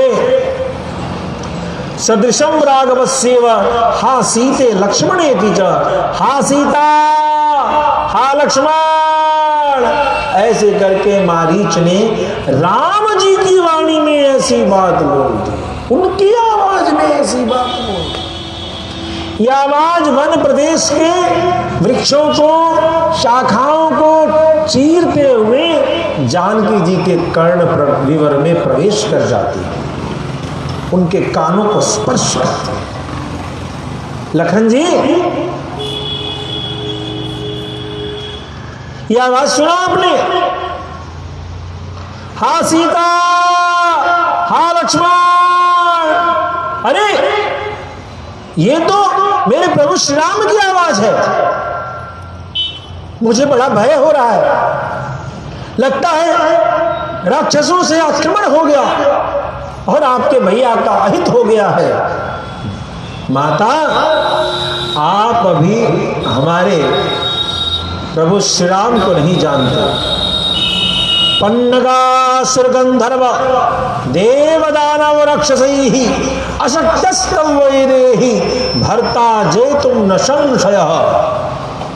सारे नाग, सारे असुर, सारे गंधर्व, सारे देवता, सारे दानव, सारे राक्षस एक साथ हो जाएं और रघुनंदन एक अकेले हों, फिर भी उनको एक सारे मिलकर के भी उन पर विजय प्राप्त नहीं कर सकते, तो आप दुष्ट मारीच अकेला क्या कर पाएगा? निश्चिंत रहिए। हे भगवती, यह क्षेत्र मायावी राक्षसों का, आप चिंतित न हो, धीरज रखें, कुछ ही देर में प्रभु आते होंगे। और भगवान उधर फल फूल लेकर के सोच रहे हैं कि अब इधर आ गए हैं तो नया फल फूल लगा है, चलो लेके चलेंगे। भगवान अपनी गृहस्थी में लग गए। इतने देर में तो जानकी जी ने लक्ष्मण जी को न जाने क्या क्या कहा और कह करके उनको विदा ही कर दिया कि तू भरत का भेजा हुआ दूत है, तू चाहता है कि तेरा बड़ा भाई खत्म हो जाए। ऐसे ऐसे न जाने ऐसी ऐसी कितनी बातों को कहा कि अंत में लक्ष्मण जी से न रहा गया। उन्होंने सभी देवताओं को, वन देवताओं को, यक्षों को, गंधर्वों को, वायु देवता को, इन सभी को, पशु पक्षी को, प्रकृति को साक्षी मान करके कहा कि आज मैं भगवती सीता के द्वारा प्रेषित होने के कारण ही आज राम आज्ञा का उल्लंघन करके जा रहा हूं। मेरी इसमें तनिक भी मति नहीं है, लेकिन आज इनमें कुबुद्धि का प्रवेश हो गया है और इस कुबुद्धि के परिणाम स्वरूप ये मुझ पर लांछन लगा रहे हैं। मैं इस कारण से विवश होकर के जा रहा हूं, इसमें मेरी तनिक भी मति नहीं। इतना कहते हुए उन्होंने कहा, हे देवी, स्वयं का ध्यान रखना। और यह कह करके आगे चलते। प्रेम से भक्तवत्सल भगवान की। रावण ने देखा कि अब चले गए लखनलाल जी भी, तो साधु का वेश धारण करके पहुंचता है। भगवती सीता उनसे भोजन आदि पूछती हैं और उनको कंदमूल जो उपस्थित है वह ब्राह्मण देवता जान करके भोजन करने देती है। हे देवी, तुम कौन हो? इस वन प्रदेश में कैसे अकेले रह रही हो? तो भगवती सीता अपना परिचय देती हैं कि देखिए, मैं इक्ष्वाकु कुल में महाराज दशरथ के प्रिय ज्येष्ठ पुत्र राम, उनकी पत्नी मैं जानकी, मैं मेरे छोटे देवर लक्ष्मण के साथ यहां उपस्थित हूं। एक अवस्था है, विवाह के पश्चात 25 साल के उम्र की अवस्था थे और भगवती जानकी की 18 साल की। 12 वर्ष विवाह के पश्चात राम वनवास की लीला हुई। कितने पश्चात? 12 वर्ष बाद। कहते हैं कि इस प्रकार से वनवास की लीला हुई है। तत्र त्रयोदशे वर्षे राजा आमंत्रयत प्रभु अभिषेचयितुम रामम समेतो राजमंत्रिभिः। 12 वर्ष पूर्ण हो गया और फिर 13वां वर्ष, यानी भाई विवाह का 12 वर्ष, अगहन माघ शुक्ल पक्ष पंचमी और चैत्र में चर्चा चल रही, 13वां वर्ष। तो भगवान की अवस्था कितनी है? 15 और 13 28। जब वनवास में भगवान गए और जानकी जी कहती है मेरी अवस्था 18 साल की, इसलिए कहते हैं 25 से ऊपर, और मेरी अवस्था 18 साल की थी जब हमें वनवास मिला। प्रेम से भक्त वत्सल भगवान की। तो इस तरीके से यह 18 साल की जानकी जी को वनवास मिला। और अभी क्या उम्र है? 18 और 13 31। अभी जानकी जी की क्या उम्र है? 13 वर्ष हो गए। 31 साल की जानकी जी और 28 और 13 41। राम जी कितने साल के हैं? 41 साल के। ठीक है, 41 और 31, 9-10 साल का ऊपर नीचे। प्रेम से भक्त वत्सल भगवान की। तो इस तरीके से यह कालगणना है। अपने बारे में इस तरीके से बताएं और लक्ष्मण जी की भी प्रशंसा किया। लक्ष्मण जी की प्रशंसा करने के पश्चात बताते हैं आप कौन हैं? हे ब्राह्मण देवता, आप कौन हैं? रावण अपना परिचय कैसे देता है? येन मित्रासिता लोकाः सदेवासुर मानुषाः अहं स रावणो नाम सीते रक्षो गणेश्वरः। हे सीते, येन मित्रासिता लोकाः, जिससे कि सारे लोग थर थर थर थर कांपते हैं।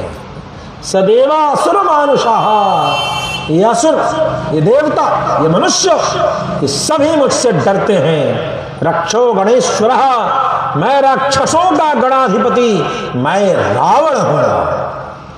और मैं रावण आज तुम्हारे पास उपस्थित हूं। इतना नाम सुनते ही भगवती जानकी डरने लगती है। और हे सीता, सुनो मेरी बात, मैं तुमसे विवाह करना चाहता हूं। तुम मेरी पत्नी बनो और पत्नी बन करके तुम्हारी जो 5000 मेरी दूसरी पत्नियां हैं, इन सबको अपने दासी के रूप में स्वीकार करो। माता जानकी, तेरे मूर्ख, तू जो कुचेष्टा कर रहा है ना, तुम उन राम के बारे में नहीं जानता। मेरे राम बरगद के पेड़ हैं जो अपनी छाया में कई को आश्रय देते हैं। मेरे राम सिंह के समान हैं, जब गर्जना करते हैं तो वन में छोटे छोटे पशु युद्ध के मैदान में थर थर थर थर कांपते हैं। बड़े से बड़े मतवाले हाथी भी उनकी गर्जना के सामने ठहर नहीं पाता। मेरे राम सौंदर्यता में चंद्रमा के समान शीतल हैं, उनको देख करके सबका मन आकर्षित हो जाता है। अरे मूर्ख, सुन, तू एक लोमड़ी है, सियार है, और मैं सिंहनी हूं। तेरा और मेरा मेल कहां है? इसलिए मेरी बात सुन, इस कल्पना का त्याग करके जहां से तू आया है वहीं चला जा।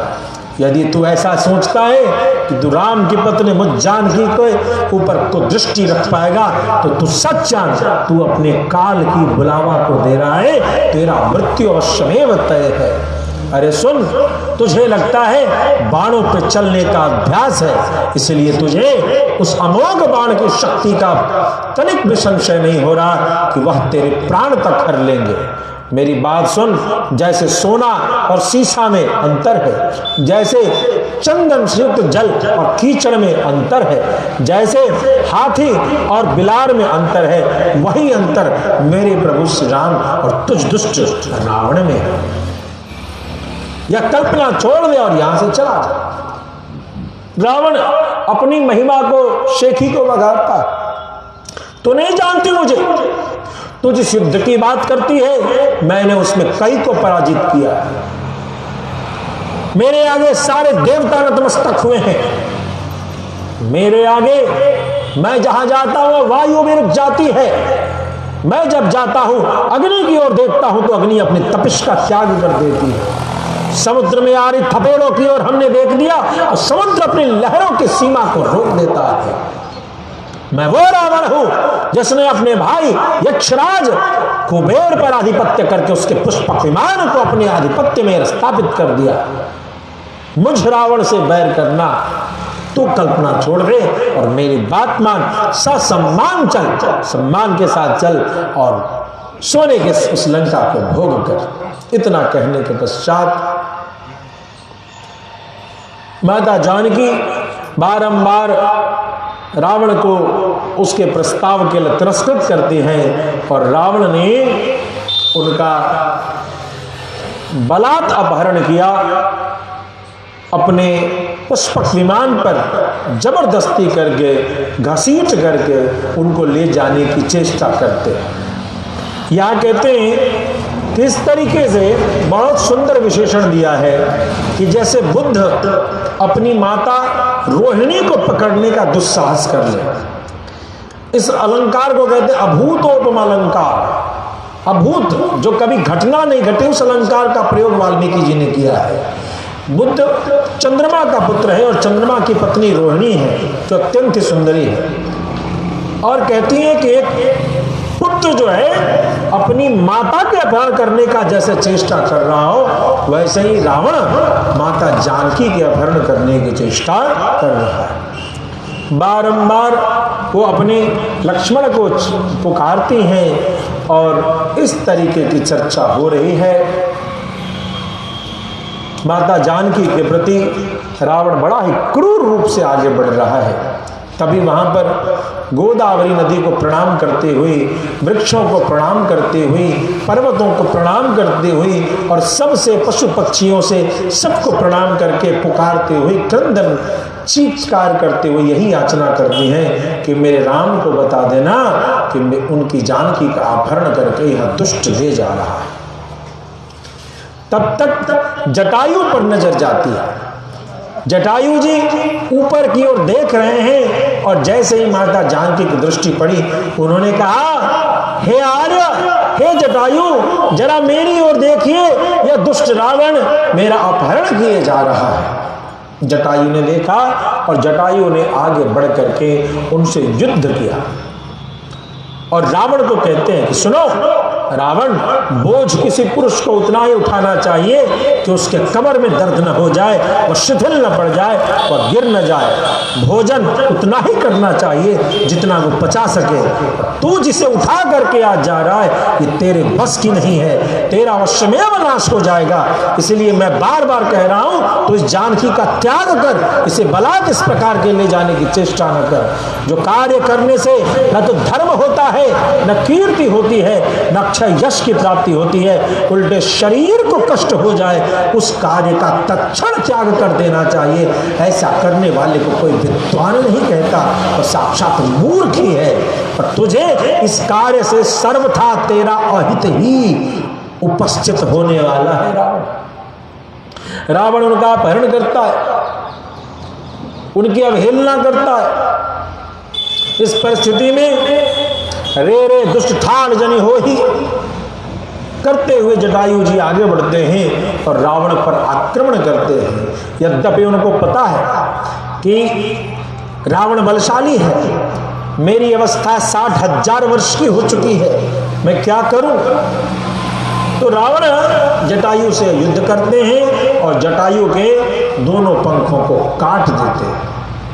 पुनः भगवती जानकी का केशाकर्षण करते हुए बालों को पकड़ करके जब अपने रथ पर बैठाता है और अब रावण जो है निशंक होकर के जब आगे बढ़ रहा है तो ब्रह्मा जी देवताओं की सभा में कहते हैं कृतम कार्यमिति श्रीमान व्याजहार पितामह, आज हम देवताओं के निमित्त भगवती जानकी ने इस कार्य को कर ही लिया और अब रावण का वध सुनिश्चित हो गया। क्योंकि अब जटायु जी के बाद इनको रोकने वाला कोई नहीं। अब जब जटायु जी को भी इसने क्रॉस कर लिया है तो अवश्यमेव यह माता जानकी का अपहरण करके ले जाएगा और जैसे ही माता जानकी को ले जा रहा है अवश्यमेव इसका नाश होगा। बारंबार सीता जी उनका याचना करती हैं, प्रार्थना करती हैं, क्रोध से बोलती हैं, सब तरीके से समझाती हैं, लेकिन वह रावण मान नहीं रहा। माता जानकी के कहीं नूपुर गिर रहे, कहीं साड़ी से कुछ, आंचल से कुछ सोने के कण गिर रहे और इस प्रकार से गिरता हुआ, जैसा कि आपको पता है 14 वर्षों के लिए आभूषण, वस्त्र आदि सब कुछ महाराज दशरथ ने दिया था कि लेते जाओ। मेरी जानकी समस्त सौभाग्य की सामग्रियों से युक्त रह करके श्रृंगार के साथ रहेंगे।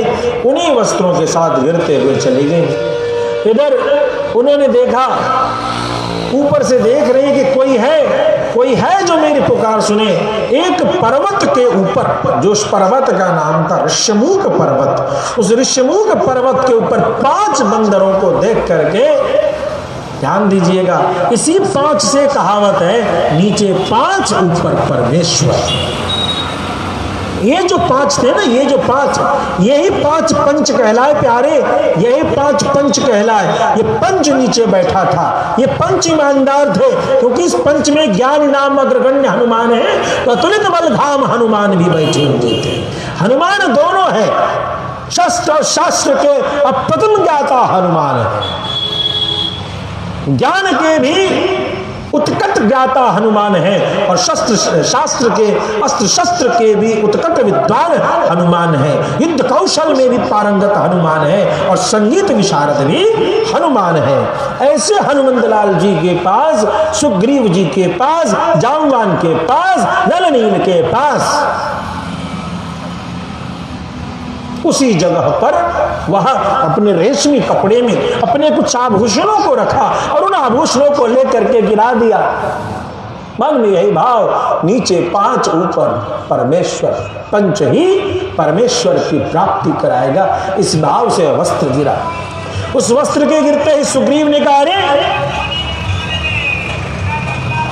यह कुछ संकेत है, और उस वस्त्र को सुरक्षित रख लिया।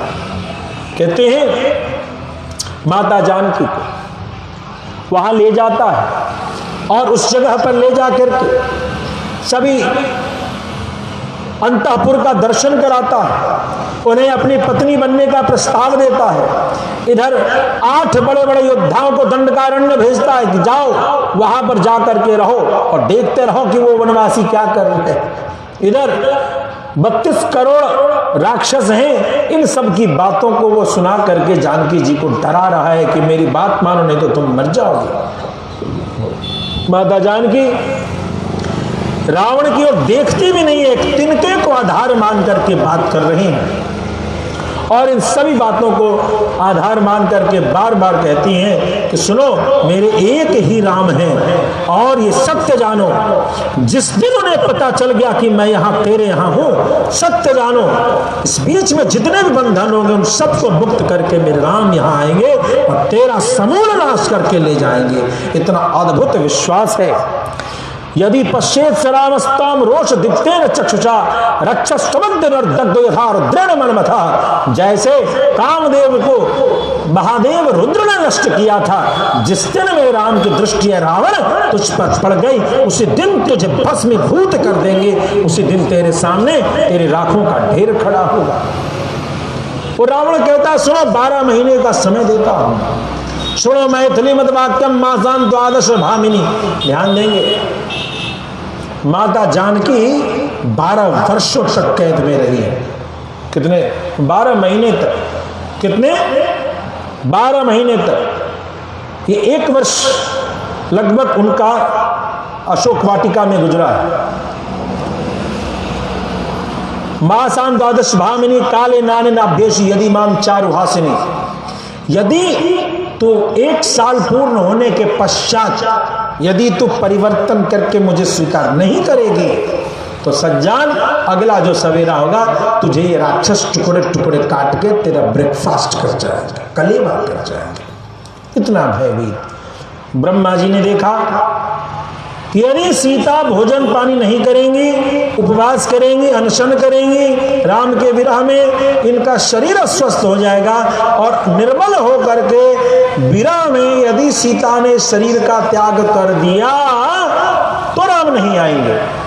राम का आना जरूरी है। इसलिए ब्रह्मा जी ने इंद्र को भेजा है, इंद्र जाओ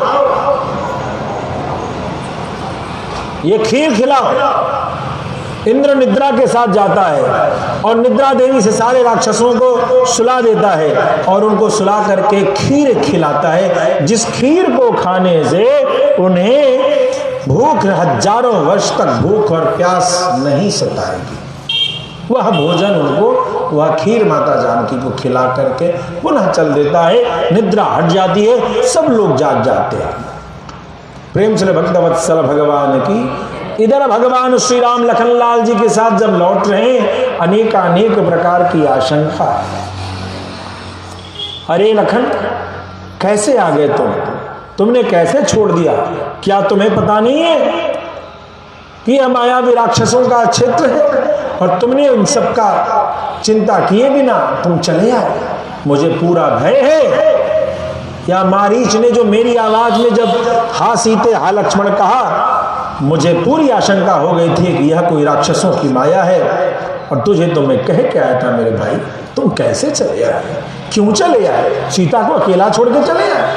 अब लखनलाल जी कहे, भैया मैं क्या करूं? कुबुद्धि के वशीभूत होकर के माता ने मुझे ऐसी उलाहना दी, ऐसी ऐसी बातें कही कि उनकी बातों से प्रेरित होकर के मैं यहां चला आया। हे लखन, तेरी बात कहीं सच हो गई। हे लखन, तूने जो कहा था कि ये हिरण नहीं मारीच है, वो मारीच ही था।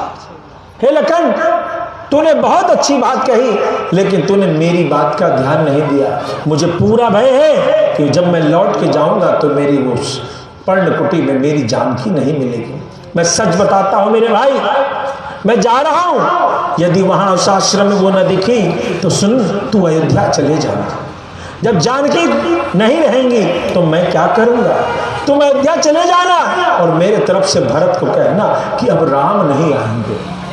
अब कहना वो सबके सम्मान करते हुए यथेच्छ राज्य का भोग भोगे, और माता कैकेयी को कहना यही तुम्हारी इच्छा थी, यही तुम्हारी अभिलाषा थी जो पूर्ण हो गई। तुम्हारा मनोरथ सिद्ध हो गया माते, तुम सफल हो गई।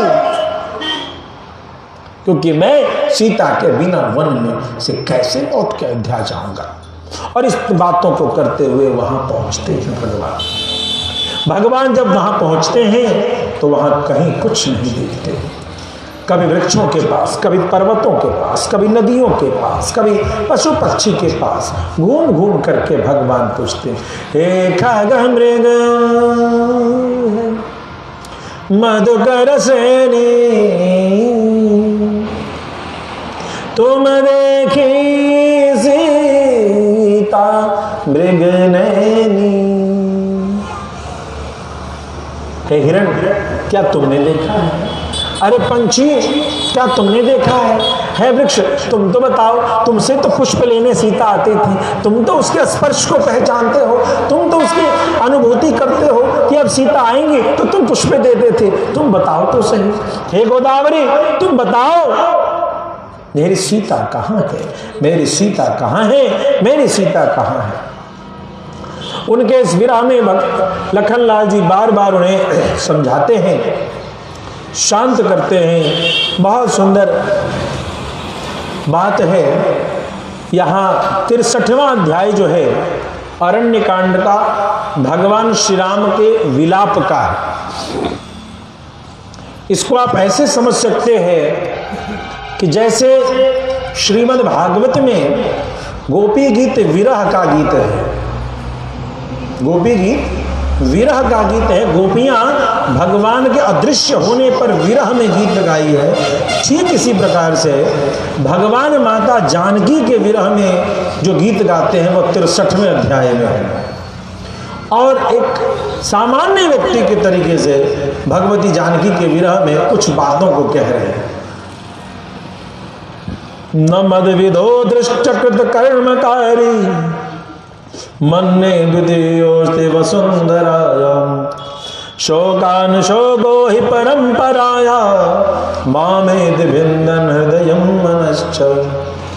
न मद विदो दुष्कृत कर्मकारी, मेरे जैसा पापी इस दुनिया में कोई नहीं होगा। हे लखन भैया, एक विघ्न के बाद दूसरा, दूसरे के बाद तीसरा, तीसरे के बाद चौथा, मेरे जीवन में पीड़ा, दुख, अवसाद, विषाद के सिवा कुछ नहीं है। और जैसा दुनिया कहती है, क्या कहती है दुनिया? दुनिया क्या कहती है? किसने जरूर पाप किए होंगे, किसका काम बिगड़ रहा है। कहती है ना, यदि तुम्हारा धंधा नहीं चल रहा तो वही कहता है तुम्हारे पाप है। तुम्हारी बिटिया की शादी नहीं सेट हो रही तो कहेंगे तुम्हारा पाप है। भगवान उसी मानुषी चीज को कह रहे हैं, मानुषी लोक के चिंतन स्तर पे उतर करके कह रहे हैं, नन लीला करते हुए कह रहे हैं कि भैया मैंने कितने पाप किए हैं कि मेरे पाप का नाश ही नहीं हो रहा। राज्य प्रनाशा स्वजन वियोग, पितृविनाशो जननी वियोग, सर्वाणि में लक्ष्मण शोक वेगा, मां पूरयन्ते प्रविचिन्तितानि। राज्य से मुझे निकाल दिया गया, फिर मेरा अपने लोगों से, अयोध्या के प्रिय लोगों से, मेरा मित्रों से सबसे दूरी बन गई। मेरे पिताजी परलोक चले गए, माता से भी मुझे दूर आना पड़ा। और ये सब बारी बातें आई। सर्वं तु दुःखं मम लक्ष्मणेदं शांतं शरीरे मनमेत क्लेशं सीता वियोगात् पुनरप्युदीर्णं काष्ठैरिवाग्नि सहसोपदीप्तम्। ये सारे दुख नहीं, दुखों का अंबार अभी आ जाते ना, मेरी सीता मेरे साथ रहती तो ये दुख मुझे पीड़ा नहीं दे पा रहे थे। मेरा मन शांत था, मैं सीता को देखता था तो मन को शांत हो जाता था। लेकिन आज सीता के वियोग के कारण जैसे सूखे काठ को कोई अग्नि तुरंत जला देती है। ध्यान देंगे भगवान अपने बारे में क्या कह रहे हैं। काष्ठैरिवाग्निः सहसोपदीप्त। भगवान अपने आप को सूखा काठ कह रहे हैं और दुख को अग्नि कह रहे हैं। अर्थात राम तत्व में यदि रस है तो वो सीता से है, कृष्ण तत्व में यदि रस है तो राधा से है, यदि राधा नहीं है तो कृष्ण नीरस है, कृष्ण निष्ठुर है। कृष्ण महाभारत के संग्राम में खड़ा है अकेला। इसीलिए कृष्ण को बिना राधा के मत लो, राम को बिना जानकी के मत लो। राम के रस ही जानकी है, राम के रसत्व में उपस्थिति का आधार जानकी है, कृष्ण के रस रूप में उपस्थिति का आधार राधिका तत्व है। यदि राधा नहीं होती तो रास नहीं होता। ये सच है कि रसो वैसा, ये सच है कि वो रस रूप में है, मगर रस रूप में लाने का सामर्थ्य किसमें है? वो ब्रह्म प्राण है, वो ब्रह्म प्राण भी है, वह ब्रह्म अन्न भी है, वह ब्रह्म रस भी है। लेकिन रस में कौन परिवर्तित करने का सामर्थ्य रखता है, या किसकी उपस्थिति से ब्रह्म रस में आ जाता है, उस रास का मंचन करता है। बिना राधिका का रास असंभव है। ठीक इसी प्रकार से राम में जो कृपा रूपी रस है, शरणागत वात्सल्यता रूपी रस है, करुणा है, दया है, क्षमा है, ये सारे गुण जो रस रूप हैं, इस रस को लाने वाली दूसरी कोई तत्व नहीं है। अन्यथा राम यमराज के भी यमराज है। यद विभ्याद विभेति भयम, जिसके भय से यमराज थर थर कांप पड़े, वो राम और कृष्ण है। राम को मानुषी लीला करने के विवश करने वाली कोई तत्व है, रस की लीला करने के विवश करने का कोई आधार है तो वह सीता है। और भगवान खुद कह रहे हैं कि मैं तो सूखा काठ हूं, मैं आज जल जाऊंगा। और जब काठ जलेगी तो क्या होगा? जब सूखी लकड़ी जलेगी, जंगल में दो बांस का घर्षण होगा तो क्या होगा? पूरी जंगल जल के राख होने वाली है। भगवान इशारा कर रहे हैं, हाय मेरी पत्नी कहाँ गई, क्या हुआ, संसार में किसने क्या किया क्या नहीं किया, हे सूर्य तुम सब जानते हो, मुझे बताओ। इस तरीके से बारंबार प्रार्थना करते हैं भगवान श्री राम। गोदावरी से पूछते हैं, मगर गोदावरी भी कोई पता नहीं बताती। हिरणों से पूछा, हिरणे आई, कोई चतुर हिरण आई, जो हिरण नित्य प्रति जानकी जी के पास आती थी। आज वो हिरण आ गई, आंखों में आंसू है, वह राम लक्ष्मण के पास आती, उनके चरणों के पास आती, नीचे सिर करती, ऊपर सिर करती और दक्षिण दिशा में दौड़ जाती। फिर भी राम लक्ष्मण समझ नहीं पा रहे, फिर दौड़ती, फिर यही करती, नीचे देखती, ऊपर देखती और दक्षिण दिशा में दौड़ जाती। लक्ष्मण जी ने कहा, भैया ये हिरण कुछ कह रही है लगता है, ये बार बार आती है, नीचे देखती है, फिर आसमान में देखती है और फिर इस दिशा में दौड़ती है। ये हिरण जैसे इशारा कर रही है कि नीचे से ऊपर ले गया और ऊपर से कोई दक्षिण दिशा की ओर ले गया। यह हिरण कह रही है कि लगता है कोई दुष्ट इस तरीके से ले जा रहा है। भगवान इस तरीके से पर्वत से पूछते हैं, हे प्रश्रवण पर्वत, हे इसी प्रश्रवण को प्रवर्षण करके रामचरितमानस में लिखा, हे प्रश्रवण पर्वत तू बताते क्यों नहीं मेरी सीता कहां गई? तुझ पर तो घूमने, तुझ पर तो विहार करने मेरी जानकी जाती थी, तू बता, अन्यथा सज्जन मैं तेरे सारे शिखरों को आज विध्वंस कर डालूंगा, और नहीं तो बता मेरी सीता कहां? हे गोदावरी तू शांत बैठी है। यदि वो रावण दक्षिण दिशा में ले गया होगा तो तेरा उल्लंघन उसने अवश्यमेव किया है, और तेरा उल्लंघन करके मेरी जानकी को ले गया। लेकिन तू शांत बैठी है तो सुन, मैं आज अपने बाण से तुझे सुखा दूंगा।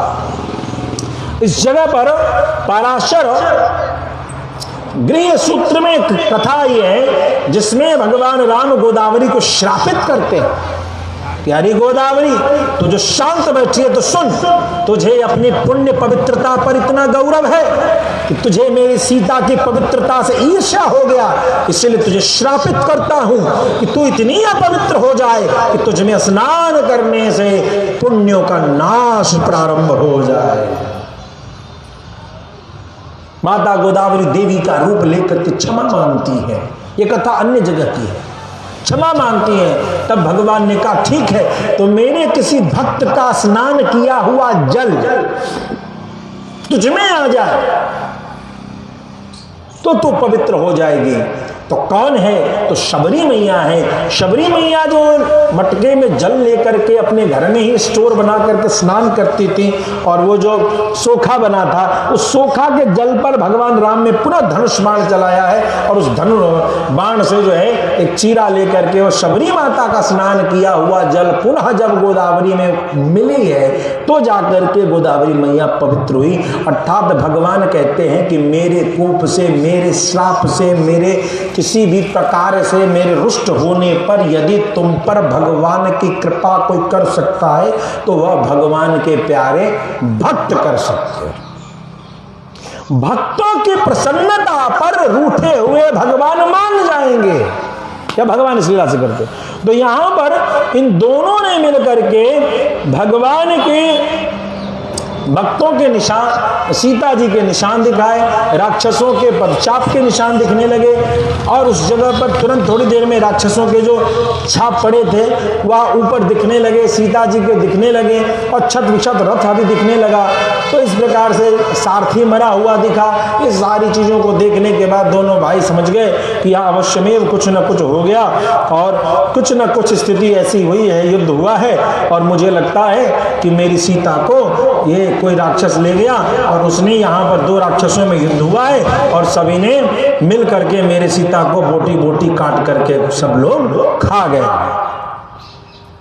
और यदि ऐसा हुआ है, हे लक्ष्मण, यदि ऐसा हुआ है तो सत्यजान नहीं यक्षार गंधर्वा न पिशाचा न तो राक्षसा, किन्नरा वा मनुष्या वा सुखम प्राप्स्यन्ति लक्ष्मण। अब तो न तो यक्ष, न गंधर्व, न पिशाच, न राक्षस, न किन्नर, कोई भी आज मनुष्य चैन से नहीं बैठ सकता जिसने ऐसे कृत्य किया है। अब मैं बाणों को चलाऊंगा और बाण ऐसे चलाऊंगा कि ग्रहों की गति रुक जाएगी। चंद्रमा आज बादलों से नहीं मेरी बाणों से छिपेगी। आज मर्दगण सूर्य का सबका नष्ट कर दूंगा। आज सारे देवताओं की स्थिति गंभीर कर दूंगा। और इस प्रकार से भगवान जो है देवता यक्ष गंधर्व के सभी लोगों को नष्ट करने के लिए काल के समान क्रुद्ध स्थिति में जा रहे हैं। लखनलाल जी ने कहा प्रभु किसी एक राक्षस के पैर के निशान, यहां सेना का निशान नहीं है। इस पैर के निशान से पता चल रहा है कि किसी एक ने ऐसा अपराध किया है, किसी एक के कारण संपूर्ण सृष्टि को दंडित न करें। और इस प्रकार से उनके पैरों को दबा करके भगवान राम के क्रोध को शांत किया है। हमें उनको खोजना चाहिए। आगे खोजने जाते हैं, खोजने जब जाते हैं तो जटायु जी मिलते हैं। जटायु जी को देखते ही खून चोट से भरा पड़ा। तो मन में तो एक बार आता है, कह रही है विशाल गिद्ध लगता है, इसी ने सीता का भक्षण कर लिया क्या। धनुष बाण लिए आगे बढ़ रहे हैं तो देखा अरे ये तो ताज जटायु है। जटायु जी ने कहा मैंने कोई अहित नहीं किया और सारी कथा सुनाई कि ऐसी ऐसी घटना हुई है। उस सीता का अपहरण रावण ने किया। तत्पश्चात भगवान श्री राम ने अद्भुत लीला की है प्यारे। भगवान श्री राम ने वहां स्वयं से मंथन करके अग्नि प्रकट किया और अग्नि प्रकट करके उन्होंने उनका संस्कार किया। जटायु जी ने इस बात में कहा है कि हे राम आप चिंता न करें, यह जो है रावण जिस मुहूर्त में ले गया है, इस मुहूर्त का नाम है विंद। इसमें ले जाने वाला जो वस्तु है वो तुरंत लौटाई जाती है। तो वह सीता को ले तो गया है मगर ज़्यादा देर रख नहीं पाएगा, वो जरूर लौटेगी। इसलिए उस मुहूर्त का ज्ञान नहीं होने के कारण ऐसा उन्होंने किया, उनका पिंडदान किया। और सौमित्रे हर काष्ठाने निर्मथे श्यामी पावकम, यानी अग्नि को मंथन लकड़ी करके प्रकट किया है और उसी अग्नि से अग्नि संस्कार दाह संस्कार भगवान राम ने खुद किया है, पिंडदान किया है। और इन सभी को कृत्य को करके उन्होंने जटायु जी को मोक्ष प्रदान किया। बोल रामलला भगवान की। कहते हैं तत्पश्चात भगवान लखनलाल जी के साथ आगे बढ़ते हैं। अयोमुखी नाम की एक राक्षसी मिलती है, जिस अयोमुखी को लक्ष्मण जी से विवाह करने का प्रस्ताव दिया, उन्होंने उसके नाक कान आदि काट करके उनको विदा किए हैं। तत्पश्चात वहाँ पर कबंध नाम का एक राक्षस मिलता है, जिस कबंध ने भगवान श्री राम को, उसका सर नहीं था, पेट में ही सब कुछ था, पैर भी पेट में और मुंह भी पेट में, पेट में ही उसका मुंह बना हुआ था, आंख एक बड़ी सी बनी थी और दो दो हाथ का जो है एक एक योजन का दोनों हाथ, उसी में जो पकड़ा जाए उसको वो खा ले और बिना खाने वाली चीज को फेंक दे। इंद्र के वज्र के प्रहार के कारण उसकी स्थिति हुई थी। कबंध के ने दोनों हाथों से जब इनको पकड़ना चाहे, दाएं हाथ को भैया राम ने और बाएं हाथ को लक्ष्मण जी ने इस प्रकार से काट करके कबंध को एक गड्ढे में रख करके उनका अंतिम संस्कार किया है। कबंध वहां से अंतिम संस्कार में देव रूप को प्राप्त करता है और उसी ने कहा हे राम जिसलिए आप परेशान हो, आपकी सहायता करने में सुग्रीव आपकी सहायता करेगा, क्योंकि नीति कहती है एक दुखिया का साथ एक दुखिया ही जानता है। तो दुखिया और दुखिया की मित्रता बहुत अच्छा होती है। तो आपके साथ जो घटना घटी है, आपको वनवास में भेजा गया है, आपकी पत्नी का अपहरण हुआ है, ये सारी घटना लगभग सुग्रीव के साथ हुआ है। घायल की गति घायल जाने यह सूत्र कबंध ने दिया है। और तत्पश्चात वहाँ से सुग्रीव के लिए पंपा सरोवर आदि की चर्चा करते हुए भगवान को उपदेश दे करके वो अपनी गति को प्राप्त करता है। बोलो भक्तवत्सल भगवान की। कहते हैं कि वहाँ पर पंपा सरोवर में जब जाते हैं तो माता शबरी से दर्शन होता है और वहाँ माता शबरी के पास जाते हैं। माता शबरी के पास जब दर्शन होता है तो माता शबरी की चर्चा ऐसी आती है कि माता शबरी मतंग मुनि के आश्रम में थी और उनके आश्रम में जब सब लोग रहते थे तो वो सेवा देते थे। एक बार की बात है, सब लोग ब्रह्मलोक को जब यात्रा करने लगे और ये प्रसंग तब था जब भगवान श्री राम चित्रकूट पहुँचे थे।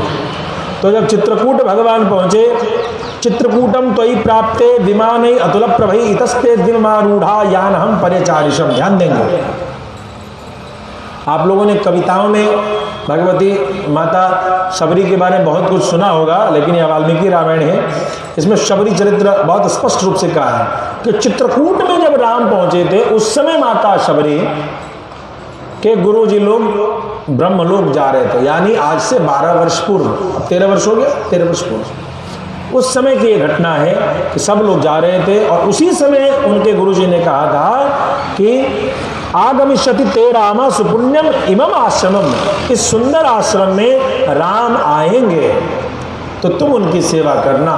तो ये 12-13 वर्ष तक वो मेरी झोपड़ी के भाग आज जग जाएंगे राम आएंगे, मेरी झोपड़ी के भाग आज जग जाएंगे राम आएंगे, राम जी आएंगे लखन प्यारे आएंगे, राम जी आएंगे लखन प्यारे आएंगे, वो मेरी झोपड़ी के भाग आज जग जाएंगे राम आएंगे। तो शबरी माता तब से 13 वर्षों का रोज झाड़ू लगाना और इस तरीके से प्रतीक्षा कर रही थी। बोलिए भक्तवत्सल भगवान की। माता शबरी से उन्होंने मतंग मुनि के मतंग वन का दर्शन किया है, जिसमें मतंग मुनि के द्वारा स्थापित जो 7 समुद्रों का जल है उसका दर्शन कराया है, और ऐसे ऐसे पौधों का दर्शन कराया जिनके फूल मुरझाते नहीं थे। तो फूल क्यों नहीं मुरझाते थे? तो मतंग मुनि की पूजा के लिए जो फूल लेने जाते थे, जो सिद्ध संत ऋषिगण चेला लोग, उनके जो पसीने गिरते थे टप टप टप, उस पसीनों से बना हुआ ये पेड़ है, उसके खिले हुए फूल हैं, इसीलिए ये फूल कभी मुरझाते नहीं है। इस प्रकार से मतंग मुनि के उस मतंग वन की चर्चा की। प्रेम से भक्तवत्सल भगवान की।